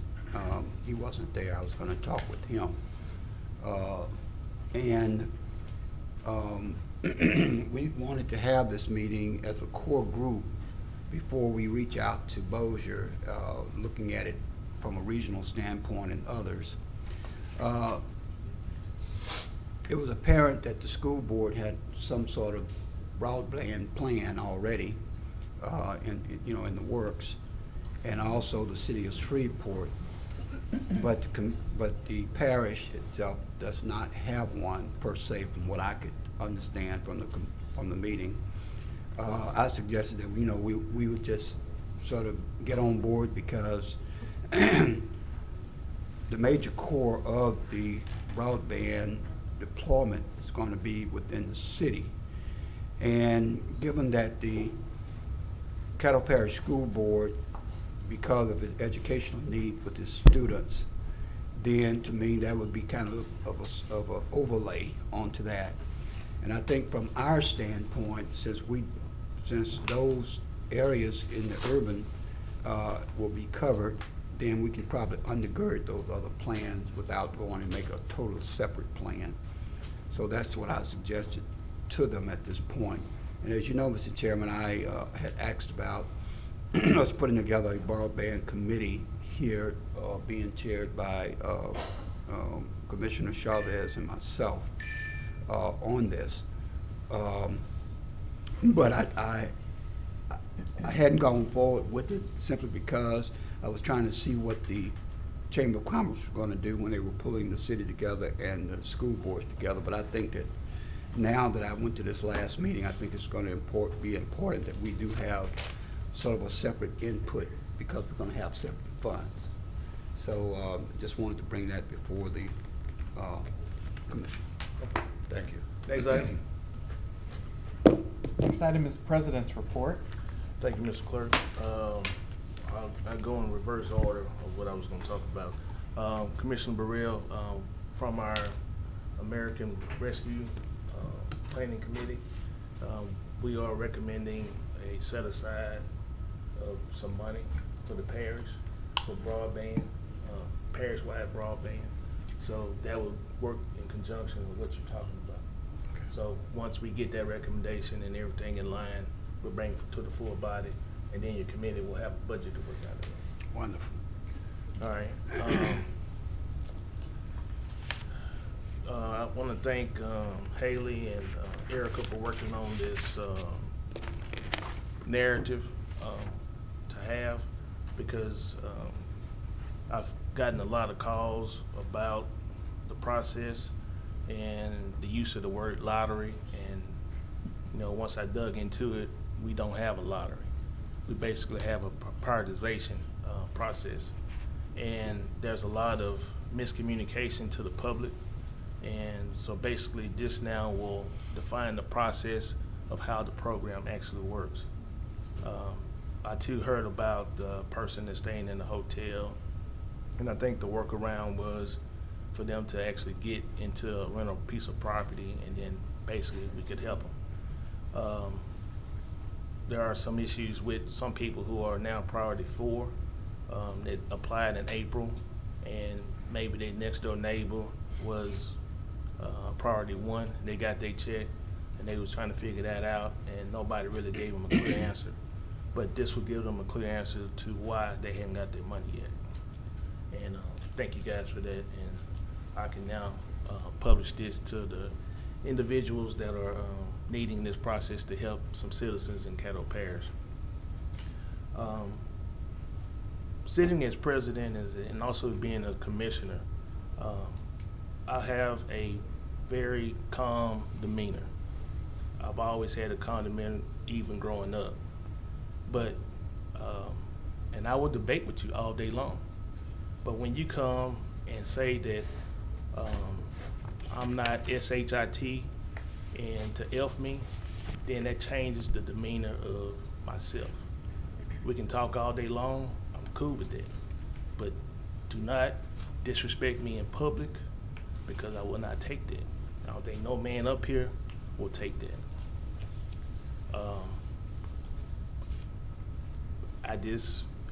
I apologize on my news interview that if any citizens felt that I was wrong about my reaction, I told them I'm sorry, but I'm not there yet. I'm not perfect. I'm not to the point of you can publicly disrespect me and I not say nothing.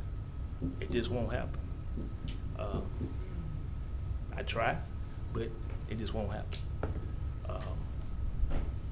The committee, and from my point of view, was on the downhill of working. Basically, the emergency rental social assistance program was one of the last things that they were doing. The process was in place. It needed some cleanup work. So that cleanup work could be done under the Special Needs and Long Range Committee.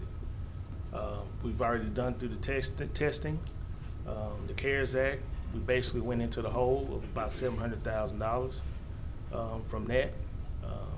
So there are just some things that I felt that we should just try to move forward and do the new program the right way, which is the local fiscal plan. That's also part of the American Rescue Plan. The part that our committee is working on is the local fiscal plan. And that needed to had a budget. It needed to have a strategic plan put in place, which has to be done by, I think, August, the end of August. So we had to put all this in place. And for two committees to say administration for the same information is just double work and not getting them focused on what they need to do in order to get this other program up and running so that we can then assist and get that money out and done like we need to. We already have commissioners with programs and projects that wanted to use this money. So basically we wanted to make sure that we had guidelines in place, we had budgets in place.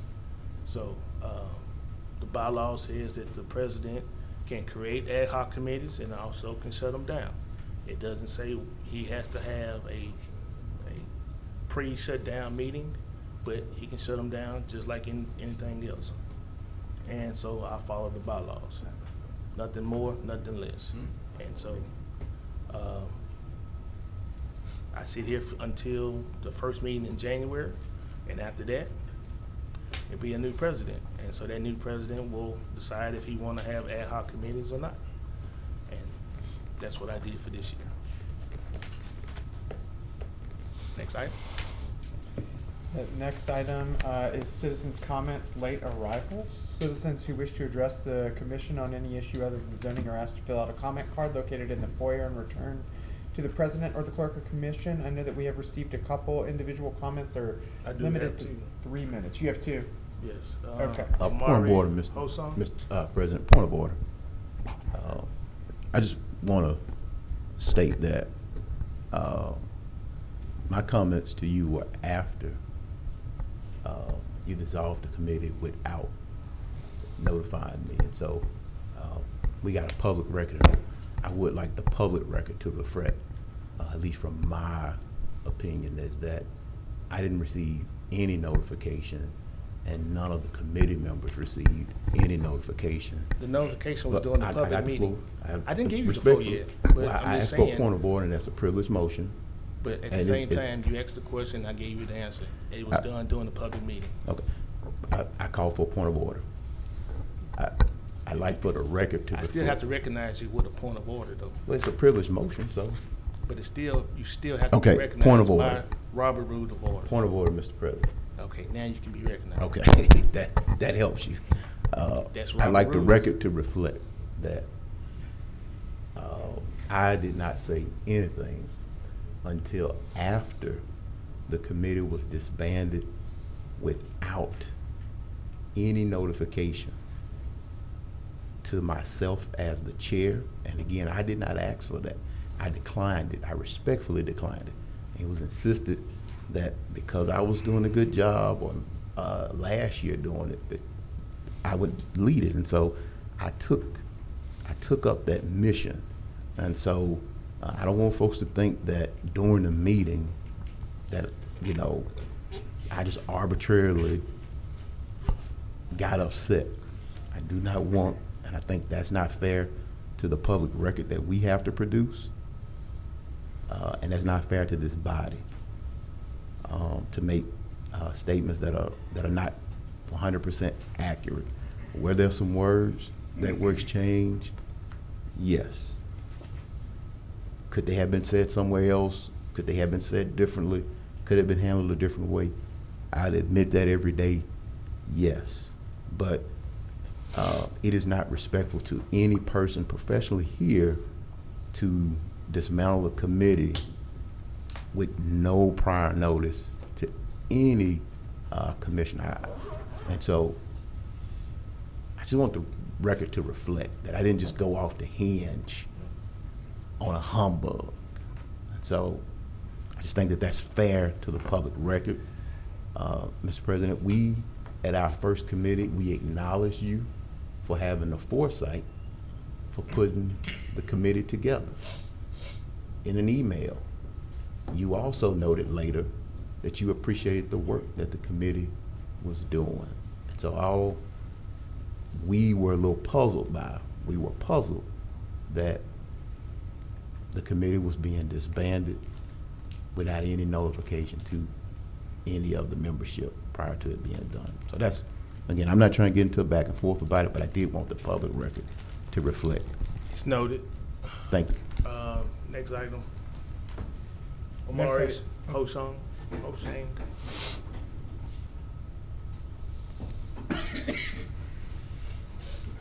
Good afternoon, good evening. My name is Omari Hosang.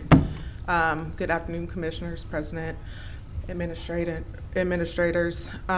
So today I wanted to speak a little bit about the rental assistance program, and I appreciate the updates about it.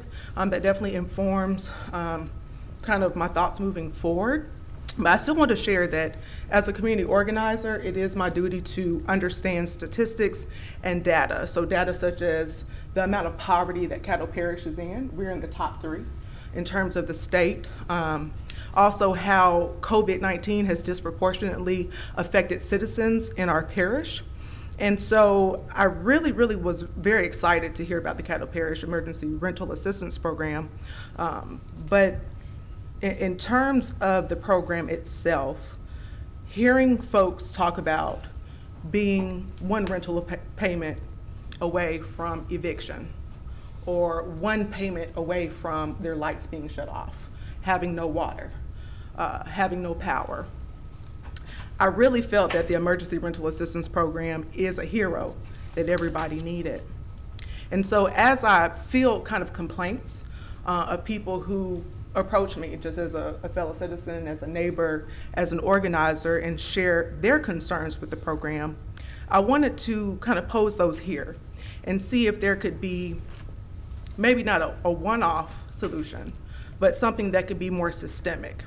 And so in this regard, I just wanted to quickly share how disappointing and nerve-wracking it's been to hear stories like the one of Ms. Jones, for example, who applied to this program the first day it was made available with the hope that she could avoid eviction, as she had received an eviction notice, and having to brace herself to now be evicted this week, which is the first week of June, having applied in April, because she was never selected. Or the case of an elderly neighbor who is on a breathing machine. And again, I talked about, the SWEPCO, the utilities piece, right?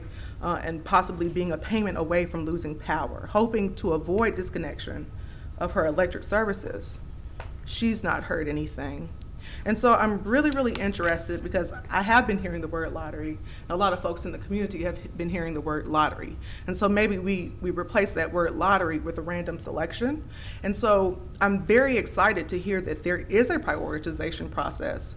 And I'm looking forward to the publishing of that information so that we can apprise folks who don't just want to know, but again, who are one payment away from being evicted, one payment away from not having any water, one payment away from not having electricity, so on and so forth. Because if this is not done, the deepening of an already deep disparity will occur when there are millions of dollars dedicated to this program that tells us it doesn't have to happen. So I really look forward to hearing about the prioritization process.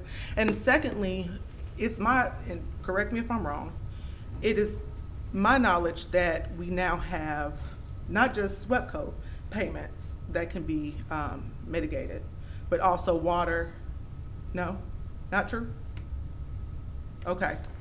So I'll make sure that we can get an update since water payments can't be made.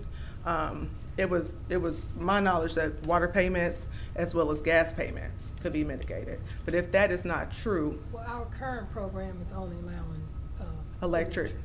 Okay, so I'll make sure to let folks know. And then it would be really, really helpful too, lastly, in terms of a solution, if the short-term piece, that question, it leaves a lot of people who are actually completing the application kind of in a weird spot, because if they're in a hotel, they're going to mark short-term, and that disqualifies them from the process.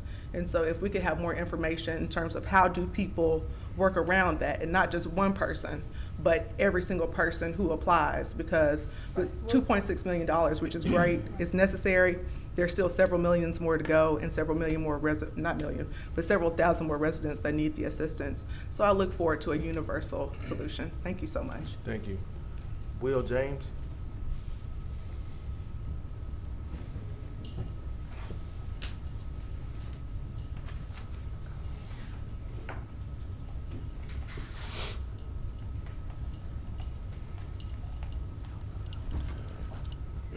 Good evening to the commission. I appreciate your time that you've given me, that you made available. I was coming up to speak before the commission on an issue. I'm a sociologist and an activist that works in the area. I work on different levels within the community, but especially within Allendale and Queensboro and Cedar Grove. But with that being said, I wanted to speak on using community engagement as a deterrent for crime, especially with the uptick of violence that we've witnessed in regards to gun violence in our communities within the parish, the city, Northwest Louisiana, in whatever realm that you wish to address it. I grew up in Ledbetter Heights back in the 80s and the 90s. So I've seen this cycle happen before.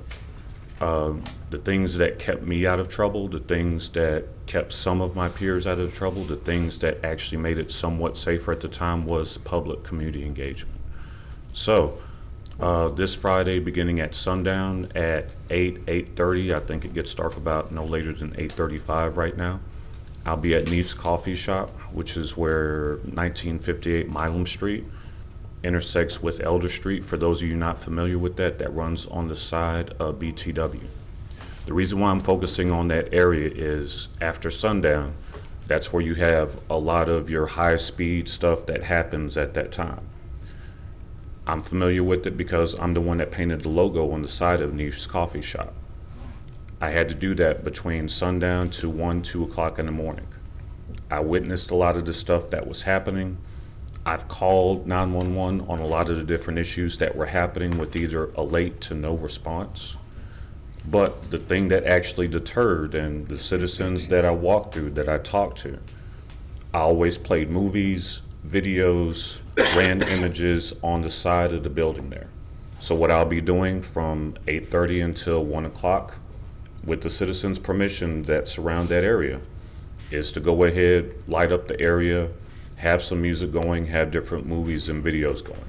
I'm just one person. That's one section where you hear a lot of gunshots happening, where you have a lot of high-speed car chases going. I would love engagement from any elected officials, any community leaders that would love to do stuff. We've had block parties on Friday and Saturday nights before.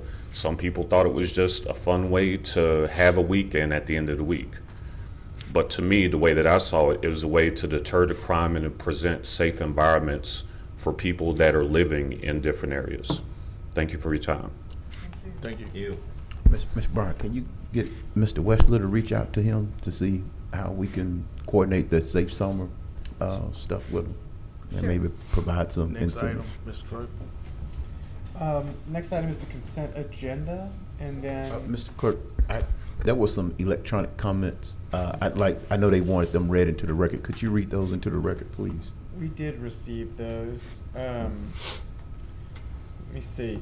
Okay, this comment comes from Miss Beverly Jones, who says, "Hello, commissioners. I've been working jobs and sending in payments to my landlord to try to keep the lines of communication open and my home until I found something concrete. I've enrolled in the rental assistance program. Well, my landlord changed my lease to a month-to-month because I was behind, and then told me that I have until the 27th to get off the premises. Is this legal right now? I told them I would make payments of $600 a week, and I tried my best to keep that arrangement, but working odd jobs and having to pay all other bills had me short, and sometimes I couldn't pay it. I told them I signed up for the program to get assistance and asked if they would so I can get the referral code. I just need help. Is there anyone I can talk to? I finally got hired at GDIT and another job, so I will be able to get back on track. I just can't have my family homeless right now. I applied on the first day the application was opened, and I have not heard one word back yet. I am not being evicted, and I have nowhere to go. It's signed Beverly Jones. And the next one comes from Brittany French, who says, hello, is there any way that the programs to assist those in need be advertised or voiced more? Many of those in need aren't aware of the resources they have because the information isn't made public unless concerned citizens speak out on it.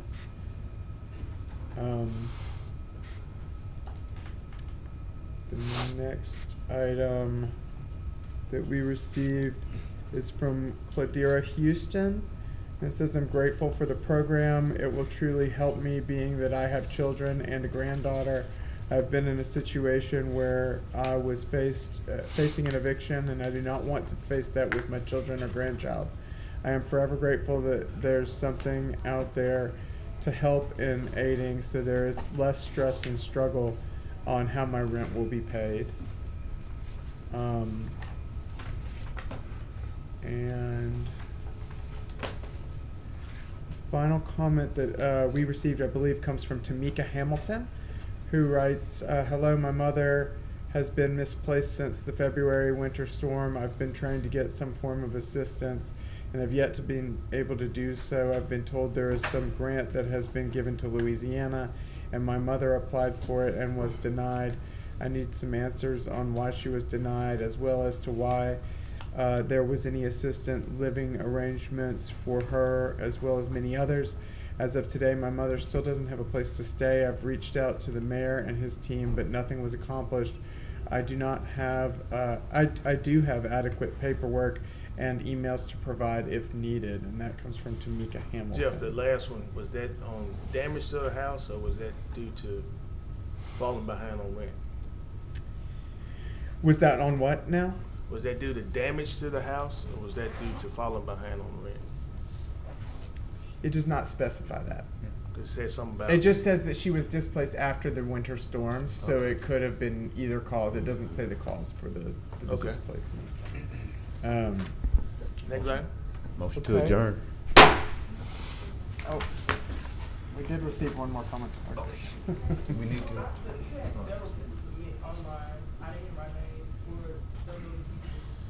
Okay, what is your name? We need to. Okay, let me We see. need to do that. Say what they submitted public comments. So they have you get it for you. We need to make a motion to reconvene. I see this Robert Tyler. I don't see.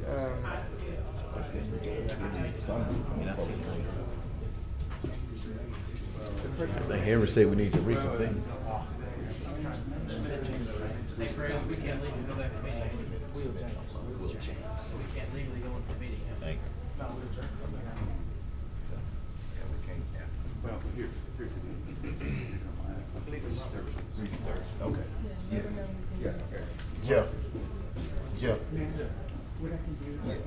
I think the online system has a delay in it, so the job didn't help me.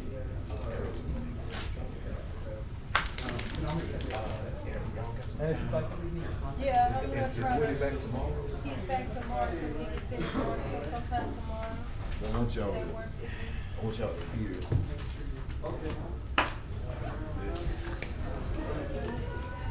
People say they're afraid to speak. Well, just in time. These are their words, not my words.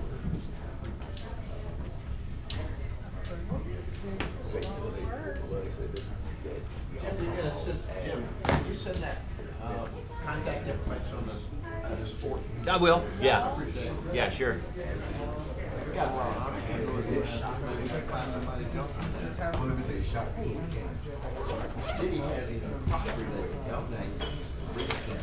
Well, I talked to him about this during the last run, the election. I said, I would take the concerns. It could definitely put us on the map. Don't necessarily know if they, I don't know, I think she made it as a generalization. Sure. Well, we're definitely want to hear and see. Yeah, I just want to play it.